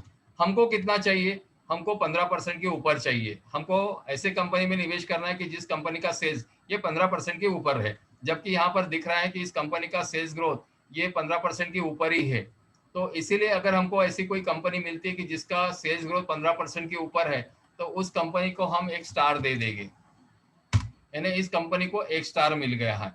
दूसरा, रिटर्न ऑन नेटवर्थ, ये एक पैरामीटर है। इसको हमने देखना चाहिए।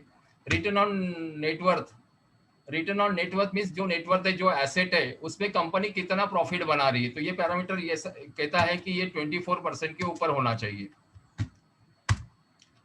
रिटर्न ऑन नेटवर्थ किसी भी कंपनी का, हम ऐसे कंपनी के शेयर्स में निवेश करेंगे जिसका रिटर्न ऑन नेटवर्थ हर साल 24% के ऊपर है। क्यों ये 24% का पैरामीटर दिया है? मान के चलो कि अगर आप ऐसे कंपनी में निवेश कर रहे हो जिस कंपनी का जो प्रॉफिट है वो सिर्फ 3% का रहा है, कंपनी ने सिर्फ 3% का ही प्रॉफिट बनाया, तो मैं तो ये सोचूंगा कि अगर इतनी मेहनत करना है, क्योंकि एक बिजनेस रन करने के लिए और प्रॉफिट जनरेट करने के लिए आपको पता है कि कितनी मेहनत करना पड़ता है, कितने सारे इश्यूज होते हैं, कितने सारे प्रॉब्लम्स होते हैं। उसके बाद अगर कंपनी अगर 3% ही प्रॉफिट बना रही है, तो उससे अच्छा तो मैं ये करूंगा कि मैं सेविंग बैंक अकाउंट में पैसा डाल दूंगा, क्योंकि सेविंग बैंक अकाउंट में भी मुझे 3% मिलता है। इतनी सारी झंझट करने से अच्छा अगर मुझे 3% ही मेरे बिजनेस से मिल रहा है, मेरा इनकम 3% का ही है, तो उससे अच्छा वो पूरा अमाउंट मैं सेविंग बैंक में रख दूंगा। अगर मेरी कंपनी 8% से ग्रो हो रही है, 7 से 8% से ग्रो हो रही है, तो उससे अच्छा तो मैं ये करूंगा कि मैं बैंक एफडी कर दूंगा, उतना रिटर्न तो मुझे बैंक में भी मिल जाएगा। अगर कोई कंपनी का प्रॉफिट हर साल मान के चलो कि 14 से 18% से बढ़ रहा है, जो नेचुरली ये 3 और 8% से तो अच्छा ही है, लेकिन कंपनी अगर हर साल 14 से 18% का अगर प्रॉफिट बना रही है, तो उससे अच्छा तो मैं एक काम करूंगा, मैं लॉन्ग टर्म के लिए म्यूचुअल फंड में निवेश कर दूंगा उतना सारा पैसा। क्योंकि म्यूचुअल फंड अगर मैं लॉन्ग टर्म इन्वेस्टर हूँ, लॉन्ग टर्म के लिए अगर मैं कोई अच्छी इक्विटी स्कीम में अगर वो पैसा निवेश करता हूँ, तो मुझे म्यूचुअल फंड से भी ये 14-18% रिटर्न मिल जाएगा। तो इसीलिए ये जो पैरामीटर होता है रिटर्न ऑन नेटवर्थ, ये 24% का होता है। और इसीलिए हमको ऐसी कंपनी ढूंढना है, ऐसी कंपनी में निवेश करना है कि जो कंपनी हर साल 24% के ऊपर पैसे बना रही है। तो ये कैसे निकाला जाएगा, कैसे पता चलेगा कि रिटर्न ऑन नेटवर्थ कहाँ मिलेगा? ये चीज अगेन हमारी जो हमने एक्सेल डाउनलोड की थी कांची कर्पूरम की, तो यहाँ पे तो वो सारी चीजें दी हुई। आप देख रहे ये प्रॉफिट कंपनी का जो पहले था मार्च 11 में, तो ये कुछ ज्यादा नहीं था, लेकिन अगर आप ये देख रहे हैं कि पिछले 3 साल का प्रॉफिट ये सडनली बढ़ते गया है, क्योंकि यहाँ पर सेल्स बढ़ा है, कंपनी ने सेल्स बढ़ा है, तो डेफिनेटली ये कंपनी का प्रॉफिट भी बढ़ेगा। जो चीजें मैंने आपको बताई थी इनकम इनकम इनकम स्टेटमेंट में, वो सारी चीजें यहाँ पर लिखी हुई है। लेकिन हमको इसमें से दो ही चीजें हमको चाहिए, एक तो कंपनी का सेल्स कितना बढ़ रहा है इनकम स्टेटमेंट से, और दूसरा कंपनी का प्रॉफिट मार्जिन कितनी बढ़ रही है। तो अगर आप देखते हैं तो कंपनी का प्रॉफिट बढ़ते हुए ही गया है। तो अगर आप इसको कैलकुलेट करोगे तो ये 24% के ऊपर ही आएगा। तो अगर हमको कोई ऐसी कंपनी मिलती है कि जिसका ईयर ऑन ईयर प्रॉफिट 24% के ऊपर बढ़ रहा है, तो हम इसको और एक स्टार दे देंगे। उसके बाद एक इंपॉर्टेंट पैरामीटर है, उसको बोलेंगे डेट टू नेटवर्थ।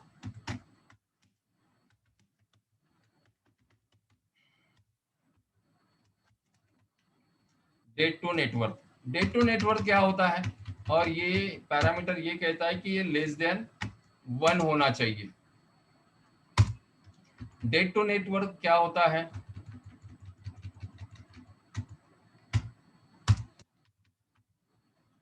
मान के चलो कि आपकी इक्विटी है 100, जस्ट समझने के लिए, इक्विटी मीन्स आपका नेटवर्थ, कंपनी के एसेट वैल्यू जो भी है, इक्विटी है 100, और आपने डेट लेके रखा है, लोन लेके रखा है 50 का।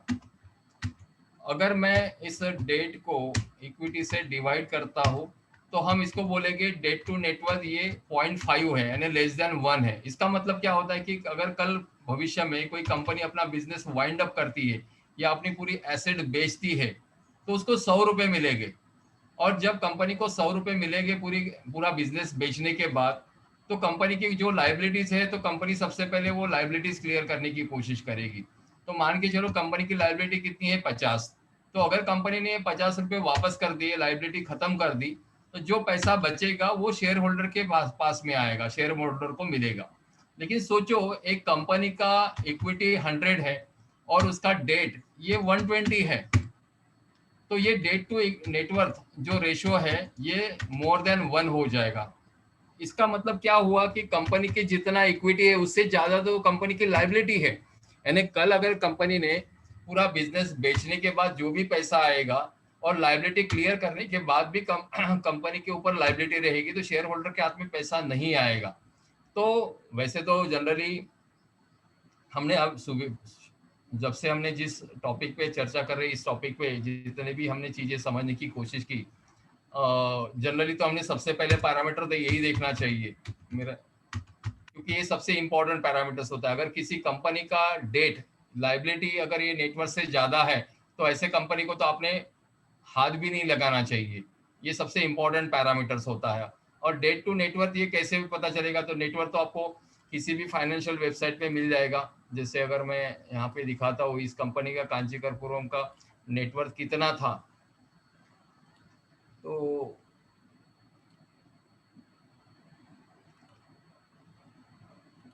आप देखिए यहाँ पर नेटवर्थ दिख रहा है मार्च 20 का 92 करोड़ के आसपास।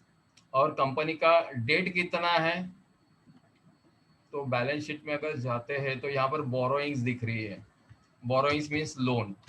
तो मार्च 2011 में तो इनका 8 करोड़ के आसपास था, फिर 12 करोड़ हुआ, बढ़ा 15 तक इनका 17-18 करोड़ हो गया। मार्च 17 तक इनका 17 करोड़ रहा। मार्च 18 में 23 करोड़ के आसपास हो गया इनका लोन, जो भी डेट लिया था। लेकिन आप देखिए कि मार्च 19 और 20 में कंपनी ने ऑलमोस्ट डेट जीरो कर दिया है। डेट हो, कंपनी पे डेट या लाइबिलिटी होना बुरी बात नहीं है, लेकिन वो डेट ऐसे होना चाहिए जो कंपनी के कंट्रोल में है, नेटवर्थ से ज्यादा नहीं होना चाहिए। हमने अभी देखा था कि नेटवर्थ कितना था कंपनी का, 92 करोड़ के आसपास। अगर हम यहाँ पर लिख देते हैं जो हमारा पैरामीटर है, मान के चलो कि डेट है 92 करोड़ का, 92 करोड़ कितना था एग्जैक्टली देख लेते हैं, 92.69, 92.69। और नेटवर्थ कितना है, सॉरी ये नेटवर्थ था, नेटवर्थ यहाँ पर लिख देता हूँ। और डेट कितना है अभी, डेट कितना है कंपनी का, ये है 0.10।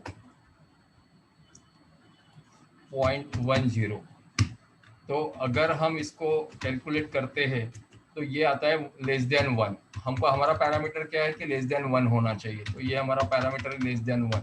तो अगर आपको ऐसी कोई कंपनी मिलती है कि जिसका डेट बहुत ही कम है या जीरो के आसपास है या नेटवर्थ से कम है, तो ऐसे कंपनी के शेयर्स हमारे पोर्टफोलियो में होना चाहिए। और अगर ऐसी कोई कंपनी मिलती है तो हम उसको एक और स्टार देंगे। तो इस तरह से हम कंपनी का एनालिसिस करेंगे। सामान्य निवेशकों को क्या चाहिए कि एक अच्छी कंपनी उनके पोर्टफोलियो में चाहिए। तो ये एक अच्छी कंपनी अगर हमको चाहिए तो एटलीस्ट आपने ये सारे पैरामीटर्स को अपने देखना चाहिए। नहीं कोई तो आप सबसे पहले तो ये काम, अगर कोई बोलता है कि आप ये कंपनी के शेयर खरीद लो, तो आपने सबसे पहले ये पैरामीटर देख लो कि उसका डेट टू नेटवर्थ कितना है, क्या लेस देन 1 है क्या नहीं। और अगर डेट है तो कंपनी के कंट्रोल में है क्या नहीं। क्योंकि अगर किसी कंपनी का डेट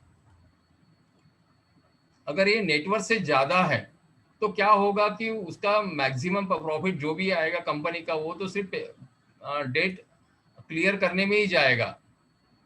तो इससे कंपनी को प्रॉफिट बनाने में या उस शेयर की प्राइस बढ़ाने में आसान नहीं रहेगा। तो इसीलिए ये डेट टू नेटवर्थ एक काफी इंपॉर्टेंट पैरामीटर होता है। तो ये हमने 3 पैरामीटर तो भी एटलीस्ट कंपनी के देखना चाहिए और इस तरह से डाटा एनालिसिस करना चाहिए।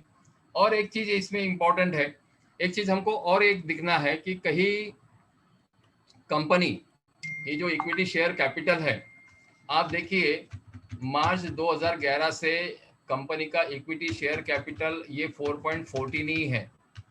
सिर्फ मार्च 2019 और मार्च 2020 में थोड़ा बढ़ा हुआ है।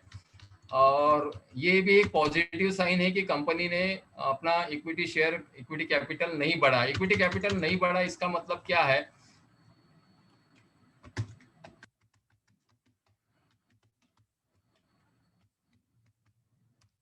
बाजार में जो आउटस्टैंडिंग शेयर्स है, मान के चलो कि कंपनी का इक्विटी है 100 और कंपनी मान के चलो कि प्रॉफिट बनाती है 1000 रुपए का या 10,000 का प्रॉफिट बनाती है, तो 100 डिवाइडेड बाय 1000, तो सॉरी 10,000 डिवाइडेड बाय 100, यानी जितने आउटस्टैंडिंग शेयर है बाजार में 100 शेयर है, तो एक शेयर पे कंपनी ने 100 रुपए का प्रॉफिट जनरेट किया है, यानी इसको ईपीएस कहेंगे, अर्निंग पर शेयर। अगर कल कंपनी अपना इक्विटी बेस बढ़ाती है, इक्विटी कैपिटल बढ़ाती है, अगर 100 के उन्होंने अगर 200 कर दिए, तो आपका अर्निंग पर शेयर कम हो जाएगा। तो इसीलिए कोई कंपनी अगर अपनी इक्विटी डाइल्यूट कर रही है तो वो साइन अच्छा नहीं होता है। और अगर कंपनी का इक्विटी कैपिटल कंसिस्टेंटली अगर उतना ही रहता है या थोड़ा ही इंक्रीज होता है, तो ये एक पैरामीटर अच्छा होता है एक अच्छी कंपनी को जज करने के लिए। तो इस तरह से इवन अगर हमने आज जो बात की है वो कांची कर्पूरम शेयर्स के बारे में बात की है, तो अगर हम उसका परफॉर्मेंस कैसे रहा है, हमने ये सारे पैरामीटर्स देखे हैं, जो भी इम्पोर्टेंट पैरामीटर्स है, अगर इसका हम परफॉर्मेंस देखता है कि किस तरह से ये कंपनी ग्रो हुई है या उसका शेयर्स पे क्या इम्पैक्ट गिरा है, उसके शेयर्स के प्राइस पे क्या इम्पैक्ट गिरा है, तो ये screener.in पे आपको उसका चार्ट भी मिल जाएगा, हिस्टोरिकल चार्ट। मैंने 5 ईयर्स का ग्राफ ओपन किया है और आप देखिए कि 2018 में इस शेयर की प्राइस ऑलमोस्ट 213 रुपये थी। आप ऊपर देखिए 213 रुपये थी, और आज अगर इस शेयर्स की प्राइस देखते 2021 में, तो ये शेयर की प्राइस ऑलमोस्ट 1106 रुपीज़ है current market price. Current market price shares की कहीं तो भी होगा, एक मिनट दीजिए।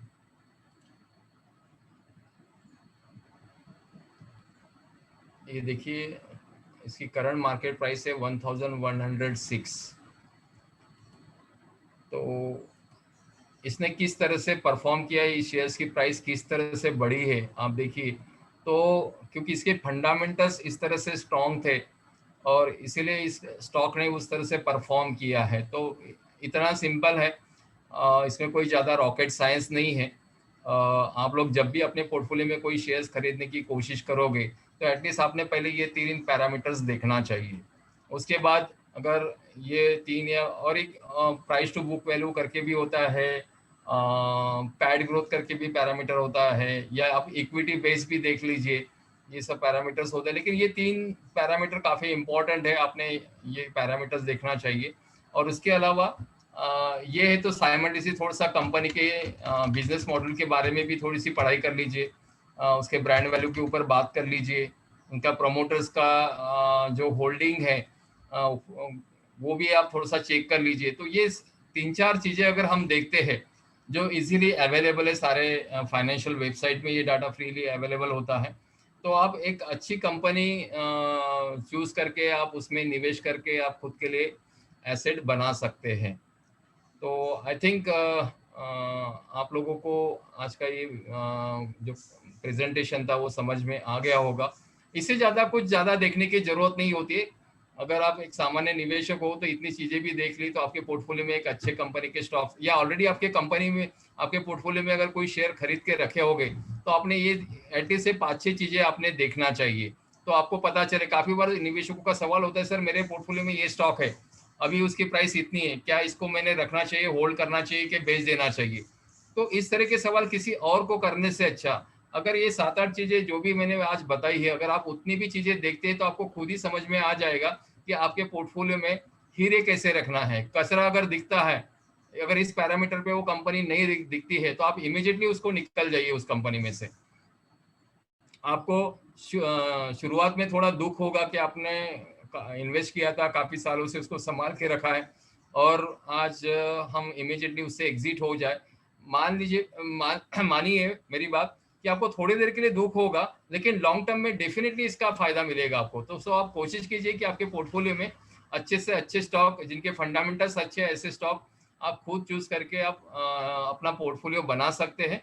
दूसरी एक चीज, आप अपने पोर्टफोलियो में 15 से 20 कंपनी के ऊपर स्टॉक मत रखिए, क्योंकि इतने कंपनी पे नजर रखना, उनका हमेशा वॉच करते रहना, उसका एनालिसिस करते रहना हर एक के लिए पॉसिबल नहीं होता है, और इससे ओवर डाइवर्सिफिकेशन भी हो जाता है। तो इससे लॉन्ग टर्म में आपके रिटर्न्स पे भी प्रभाव गिरता है। इसलिए आप जितने कम स्टॉक आपके पोर्टफोलियो में रहेगा, उतना आपका पोर्टफोलियो आइडियल रहेगा, उतना आपका पोर्टफोलियो स्टैंडर्ड रहेगा।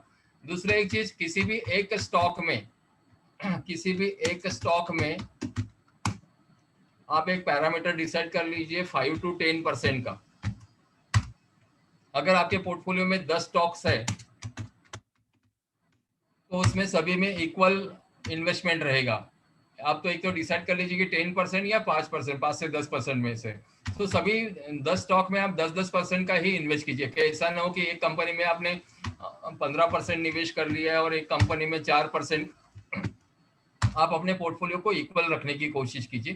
तो ये बेसिक चीजें आपको ध्यान में रखना है, और इस तरह से आप किसी भी कंपनी का एनालिसिस करके आप अपना एक शानदार पोर्टफोलियो बना सकते हो, लॉन्ग टर्म में अच्छे रिटर्न ले सकते हो। तो आज के लिए इतना ही काफी। Thank you very much. Sharma ji, मैं आपके तरफ लेके जा रहा हूँ। धन्यवाद सर, आपने बहुत मूल्यवान समय निकालकर इस चीज़ को हमारे आगे प्रस्तुत किया। और निश्चित ही जो गलतियां हमने की होगी या जो करने वाले हम भविष्य में करने वाले थे, उनको आपने कुछ हद तक बता दिया है कि गलतियों से कैसे बच सकते हैं या जो गलतियां हुई है उसको कैसे हम सुधार सकते हैं। तो अगर आपकी अनुमति हो तो हम दो चार लोगों का अगर कोई सवाल है तो हम लोग ले ले, अगर आपकी अनुमति बिल्कुल हो। बिल्कुल बिल्कुल, गो अहेड। ठीक है, तो आप में से यदि कोई सवाल पूछना चाहता है तो प्लीज़ थोड़ा सा हैंड रेस कर दे, मैं उनको अनम्यूट करूंगा, क्योंकि समय काफ़ी हो चुका है। एक 4-5 लोगों का हम रिव्यू ले लेंगे। किसी का अगर सवाल है कोई तो हैंड रेस कीजिए और सर को डायरेक्टली आप पूछ सकते हैं। मेरे ख्याल से किसी का हैंड रेस हुआ है। हाँ, ध्यानदीप बाजट जी, प्लीज माइक ऑन कीजिए, आपका हैंड रेस हुआ है, पहले आपको मौका दिया जा रहा है। हाँ बाजट जी, ध्यानदीप बाजट जी। हेलो सर, एक स्टॉक है अदानी ग्रीन बोल के। ओके। तो सर उसका पी रेशियो 1910.59 है। Okay. Adani green limited sir. Okay. तो सर ये और सेक्टर पी 92.61 है सर। तो ये स्टॉक इतना क्यों इन्फ्लेट हुआ? सर कैसा है कि मैंने जैसे आज का जो सेशन मैंने बताया, मैंने ये इतना ही काफी नहीं, अगर सामान्य निवेशक के लिए इतने पैरामीटर्स काफी है। अगर हमको जैसे जो फंड मैनेजर्स होते हैं, ये 5,000 10,000 करोड़ के फंड मैनेज करते हैं, तो उनके लिए इतना काफी नहीं होता है। इसमें और भी काफी सारे पैरामीटर्स होते हैं। आपने पी की बात की है, पी की बात की तो पी रेशो करके एक चीज होती है। इसके अलावा ये काफी सारे फंड मैनेजर तो यहाँ तक करते हैं कि प्रोमोटर्स की या बोर्ड ऑफ डायरेक्टर जो होते हैं उनके इंटरव्यूज करके आते हैं। इवन आप जो कंपनी के प्लांट्स होते हैं, उन प्लांट्स को आप विजिट करते हैं। तो आज का जो सेशन था इसमें और भी हम काफी सारे पैरामीटर्स पे चर्चा कर सकते थे, लेकिन आपका जो सवाल है उसको मैं शॉर्ट में इतना ही बताना चाहूंगा अभी फिलहाल के लिए कि एक्चुअली मैं जो हूँ ये मनीबी इंस्टीट्यूट से हूँ, और मनीबी इंस्टीट्यूट का एक मिनट दीजिए मुझे। यूट्यूब पर अगर आप जाते हैं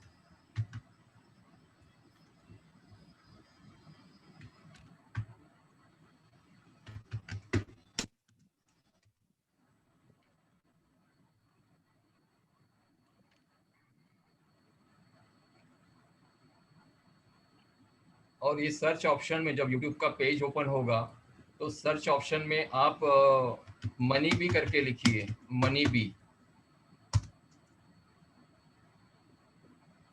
ये मनी बी का लोगो है, और आप देख रहे हैं कि ये जो पेज है ये पूरा finance, investment, mutual fund, fundamental analysis, technical analysis से हमने काफ़ी सारे एजुकेशनल वीडियोस बना के इसमें अपलोड किए हैं। और आप देखिए ग्लोबली इस पेज के 2.5 लाख के आसपास सब्सक्राइबर हैं।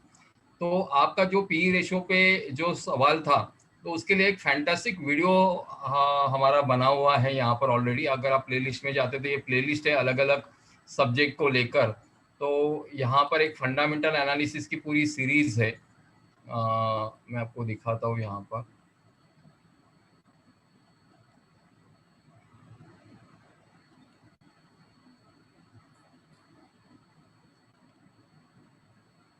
ये देखिए फंडामेंटल एनालिसिस।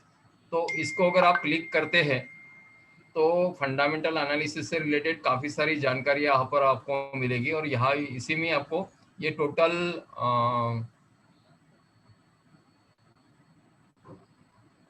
काफ़ी सारे, तो इसमें एक पी रेशोज में पी रेशो पे एक वीडियो बना हुआ है।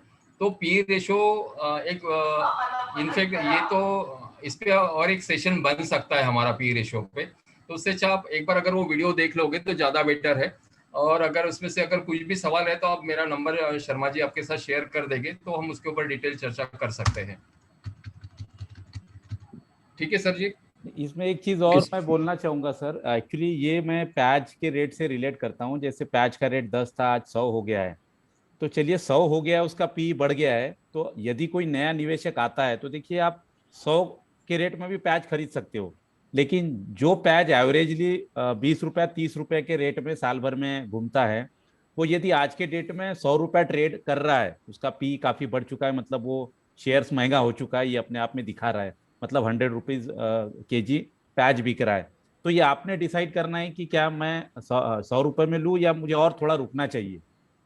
और 100 रुपए में अगर लेना चाहता हूं तो आगे मैंने क्या क्या चीजें देखी है, मुझे क्या लग रहा है कि भारत में प्याज की जो पैदावार है वो कम होने वाली है, या लोग उस प्याज को और ज्यादा कंज्यूम करने वाले हैं।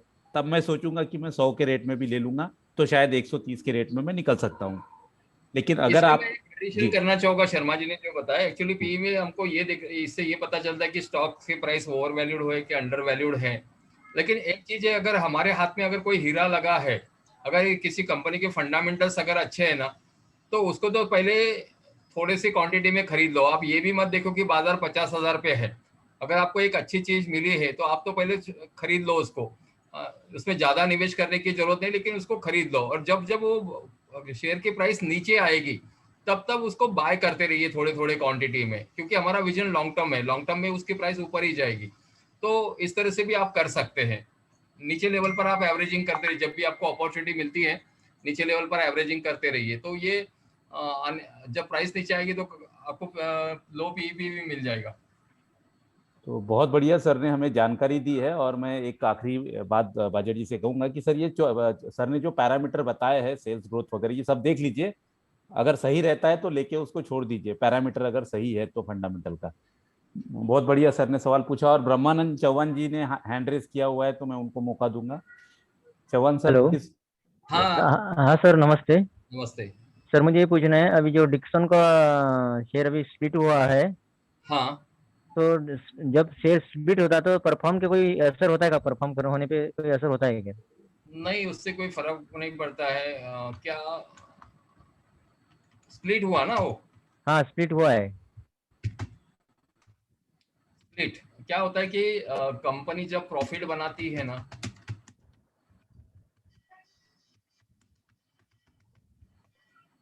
कंपनी जब प्रॉफिट बनाती है तो कंपनी के पास जो ये पैसा आता है तो ये कंपनी का पैसा नहीं होता है। और कंपनी का अगर बैलेंस शीट देखोगे तो वो रिजर्व्स एंड सरप्लस करके एक हेड होता है। ओके। और इसको शेयर होल्डर फंड भी कहा जाता है। यानी ये कंपनी का पैसा नहीं, शेयर होल्डर का पैसा है। अब इस पैसे के साथ क्या किया जाए ये कंपनी को डिसाइड करना है, कंपनी के बोर्ड को डिसाइड किया जाना है। अगर कंपनी के पास अच्छी आइडिया है, बिजनेस आइडिया है, तो कंपनी क्या करेगी, उस पैसे को फिर दूसरे कोई यूनिट में या कोई दूसरे बिजनेस में या सेम बिजनेस में उसमें इन्वेस्ट करेगी। यानी कंपनी के पास अगर ये नॉलेज है कि इसी पैसे से फिर से पैसे बनाया जाए या उसी बिजनेस में निवेश किया जाए। लेकिन अगर कंपनी के पास अगर ये नॉलेज नहीं है क्या इस जो प्रॉफिट आया है कंपनी के पास इसका कैसे यूटिलाइजेशन किया जाए, तो कंपनी क्या करती है, बोर्ड ये डिसाइड करता है कि कंपनी जो शेयर होल्डर है, क्योंकि ये शेयर होल्डर फंड है, तो हो सकता है कि वो शेयर होल्डर को डिविडेंड के रूप में वापस कर दे, यानी शेयर होल्डर को खुश कर दे। या बोनस दे दिया जाए शेयर होल्डर को। जब कंपनी बोनस देती है, अपने शेयर होल्डर को खुश करती है, तो जनरली ये रेशियोज में होता है, जैसे कि 1:1। तो 1:1 मीन्स जिस शेयर होल्डर के पास एक शेयर है उसको कंपनी एक शेयर और बोनस में देगी, तो उसके 2 शेयर हो जाएंगे। तो बोनस देने के पहले आप ये समझिए कि बाजार में मान के चलो कि 100 शेयर्स थे टोटल कंपनी के, जो स्टॉक मार्केट में ट्रेड हो रहा था उनका। अब कंपनी ने 1:1 बोनस दिया है, तो ये 100 के 200 हो जाएंगे। तो इससे क्या होगा, इससे एक चीज होगी, इससे ईपीएस कम हो जाएगा। मैंने जब भी आपको एक्सप्लेन किया था, अर्निंग पर शेयर, क्योंकि जो प्रॉफिट आया है 100 शेयर पे 100 शेयर्स पे अगर आप उसको कैलकुलेट करते हैं, मान के चलो कि कंपनी ने 10,000 का प्रॉफिट बनाया, तो पहले 100 शेयर्स थे बाजार में, तो एक शेयर पे कितना ईपीएस है, ईपीएस मीन्स एक शेयर पे कितना प्रॉफिट हुआ, 100 रुपए का। लेकिन अगर कंपनी बोनस देती है तो वो 100 के 200 आउटस्टैंडिंग शेयर्स हो जाएगा। और कल चल के अगर कंपनी 10,000 का प्रॉफिट बनाती है तो इसका ईपीएस कम हो जाएगा, यानी एक शेयर पे कंपनी को, यानी शेयर होल्डर को 50 रुपये ही प्रॉफिट होगा। एक तो ये चीज हो गई। दूसरी एक चीज क्या होती है कि जब कंपनी बोनस डिक्लेयर करती है, तो मान के चलो कि कंपनी की शेयर की प्राइस अगर 1,000 रुपए है और कंपनी ने 1:1 बोनस दिया है, तो इस प्राइस को कंपनी स्प्लिट करती है। स्प्लिट मीन्स इस प्राइस को 50% नीचे लाती है। एग्जैक्टली नॉट 50%, लेकिन 50% के आसपास उसके अलग कैलकुलेशंस होते हैं, हम उसमें नहीं जाएंगे। तो ये 1,000 की प्राइस मान के चलो 500 रुपये हो गई। एक कंपनी ने बोनस क्यों दिया, ये हमने समझने की कोशिश की कि कंपनी के जो प्रॉफिट्स आया था वो शेयर होल्डर को खुश करना चाहती है, इसलिए कंपनी ने बोनस दिया है। और बोनस देती है तो इसको स्टॉक के प्राइस को स्प्लिट किया जाता है। तो इससे एक चीज ये हो, दूसरी चीज नेगेटिव चीज क्या हो रही है कि इसमें इक्विटी बेस बढ़ता है, जिससे कि ईपीएस कम हो जाएगा। लेकिन एक चीज ये भी है, वही कंपनियां बोनस देती है जो प्रॉफिट मेकिंग होती है, तो ये एक अच्छा फंडामेंटल होता है। दूसरी एक चीज, अगर ये शेयर की प्राइस स्प्लिट हो भी गई है तो लॉन्ग टर्म में ये शेयर की प्राइस और ऊपर जा सकती है, क्योंकि इस कंपनी के फंडामेंटल्स अच्छे हैं। तो आप अगर लॉन्ग टर्म विजन अगर रखते हैं तो आप इस तरह से उसको कंपनी को कंसीडर कर सकते हैं। और भी काफी सारी चीजें, ये भी काफी बड़ा सब्जेक्ट और कंटेंट, इसमें हम जितना बात करें उतना कम ही है। Okay sir, thank you. जी, और किसी का अगर है आखिरी सवाल हम ले लेंगे। हाँ, 2 लोगों का हो चुका है, तो चलिए, और किसी को कुछ अगर ये रहा तो कंसर्न कीजिए, और सर हमें समय देते रहेंगे। तो मैं भी सर से सीखते रहता हूँ, काफ़ी सारी चीज़ें मैंने सर से सीखी है। तो बड़ा अच्छा सेशन रहा सर। राठौर सर शायद कुछ पूछना चाहते हैं, माइक ऑन है। राठौर सर, आपका माइक ऑन है, कुछ पूछना चाह रहे हैं आप? गजेंद्र राठौर सर। हाँ सर। जी बोलिए सर। हेलो जी हाँ सर बोलिए। हाँ हेलो सर। बोलिए। अंडर वैल्यूड देख सर, कंपनी ग्रोथ के साथ जाए या अंडर वैल्यूड देखे? सर देखो, अगर एक हेलो कंपनी के फंडामेंटल्स अगर अच्छे हैं, हमने जो पैरामीटर्स देखे हैं, अगर वो पैरामीटर्स में कंपनी अगर अच्छी है, गुड है फंडामेंटल्स अगर है, तो हमने तो पहले उस कंपनी को छोड़ना नहीं चाहिए, ये पहली बात ध्यान में रखिए। दूसरा, आपने पूछा कि कंपनी की जो शेयर प्राइस है वो ओवर वैल्यूड है, यानी share over valued mean share महंगा है। तो महंगा है तो हम क्या करेंगे, पहले तो ये हीरा है, हीरे को हमको छोड़ना नहीं है। तो इसको तो हम, आप क्या करें कि जिस भी समय पर हो, अगर वो ओवर वैल्यूड भी है तो भी आप उसके कुछ क्वांटिटी तो खरीद लीजिए पहले, मान के चलो 1 शेयर या 5 शेयर। क्योंकि अगर आपने ओवर वैल्यूड के चक्कर में अगर इसको अगर आपने बाय नहीं किया, मान के चलो कि आपको शेयर काफी महंगा लग रहा है, तो हो सकता है कि जो प्राइस जिस वक्त आप जो सोच रहे थे, मान के चलो शेयर की प्राइस 100 थी और आपने इसको अगर बाय नहीं किया और वहां से अगर ये शेयर की प्राइस 200 रुपये हो गई, तो आपको अच्छा नहीं लगेगा। तो इसलिए आप अपने पोर्टफोलियो को, अगर उसके कंपनी के अच्छे फंडामेंटल्स है, तो आप उसको कुछ ना कुछ क्वांटिटी तो जरूर खरीद लीजिए। दूसरा, अगर आपने 100 रुपये पे बाय किया, ये अगर कभी भी बाजार नीचे आता है या इस शेयर की प्राइस कभी भी अगर नीचे आती है, मान के चलो इस तरह से, तो आप ये क्वांटिटी ऐड करते चलिए। सो ओवर वैल्यूड हुआ इसका मतलब ये नहीं कि हम उसको नहीं परचेस करेंगे, आप एटलीस्ट कुछ क्वांटिटी तो उसमें निवेश कर ही सकते हैं। ठीक है, चलिए, तो मेरे हिसाब से सर के सवालों का जवाब सर को मिल गया है, और कुछ लोगों का अगर रह गया है तो प्लीज़ मुझे मैसेज कर दे। मैं सर के द्वारा वो चीज़ें क्लियर करके आप लोगों को समय समय पर देते रहूँगा, और समय समय पर ऐसी ही चीज़ें हम करते जाएंगे आप लोगों के लिए, क्योंकि आप लोग यदि जागरूक रहेंगे, और मुझे पता है कि हमारे बीच में आज 32 लोग थे, और ये 32 लोग अगर ये चीज़ें अच्छे से समझ पाएंगे तो वो अपने जो भी कलिंग्स रहेंगे, दो दो तीन तीन फ्रेंड हर किसी के पास होते हैं, तो यही चीज़ 90 लोगों तक चली जाएगी, और धीरे धीरे आने वाले समय में भारत आर्थिक जिसको दुष्टया बोलते हैं मराठी में, वो हम सक्षम हो जाएंगे। पैसे के बारे में ग्रोथ कहाँ बेटर हो सकती है इसको समझेंगे, और शेयर बाजार जो हमारे भारत में सबसे बेकार माना जाता है उस चीज़ को लोग प्राथमिकता देंगे। तो बड़ा अच्छा सेशन रहा, और इसी के साथ मैं इस सेशन शर्मा जी मैं एक एक एक चीज ऐड करना चाहूंगा। ये जी। जिनका सवाल था ओवर वैल्यूड में, इसको और अच्छे से डिटेल में अगर समझना चाहते हो तो एक कंटेंट है, कंसेप्ट है, intrinsic value. Intrinsic value calculation, ये सब्जेक्ट की थोड़ी पढ़ाई करना तो आपको समझ में आ जाएगा। इससे ये पता चलता है कि आपने शेयर्स को कब खरीदना चाहिए। तो जो जब भी मैंने आपको यूट्यूब वीडियो पे हमने जो ये फंडामेंटल एनालिसिस सीरीज बताई थी, इसमें इंट्रिंसिक वैल्यू कैलकुलेशन पर भी एक वीडियो बना हुआ है, तो आपको कॉन्फिडेंस लेवल और बढ़ जाएगा कि हमने शेयर्स को कब खरीदना चाहिए और कब होल्ड करना चाहिए। तो ये एक सब्जेक्ट है आपके पढ़ाई के लिए, थोड़ा होमवर्क दे रहा हूँ मैं आपको, पढ़ाई कीजिए, नॉलेज बढ़ेगा। ठीक है, ठीक है, बहुत बढ़िया ठीक है सर, सर, ओके ओके। बहुत बढ़िया। तो सर ने समय निकाला हमें, सर ने हमें 2:30 बजे से लेकर 1:30 बजे तक का समय 1.5 घंटा सर ने दिया। इसके लिए हम सभी लोग अपने अपने जगह से सर के लिए जोरदार तालियां पेश करेंगे।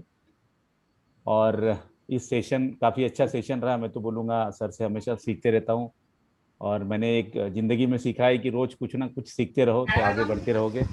तो चलिए सर, हम फिर कभी मिलेंगे, और सभी को आज की शुभकामनाएं देता हूं और इम्प्लीमेंट करने के लिए बोलता हूं। तो इसी के साथ मैं इस सेशन को एंड करता हूं। सभी को नमस्ते, फिर मिलेंगे।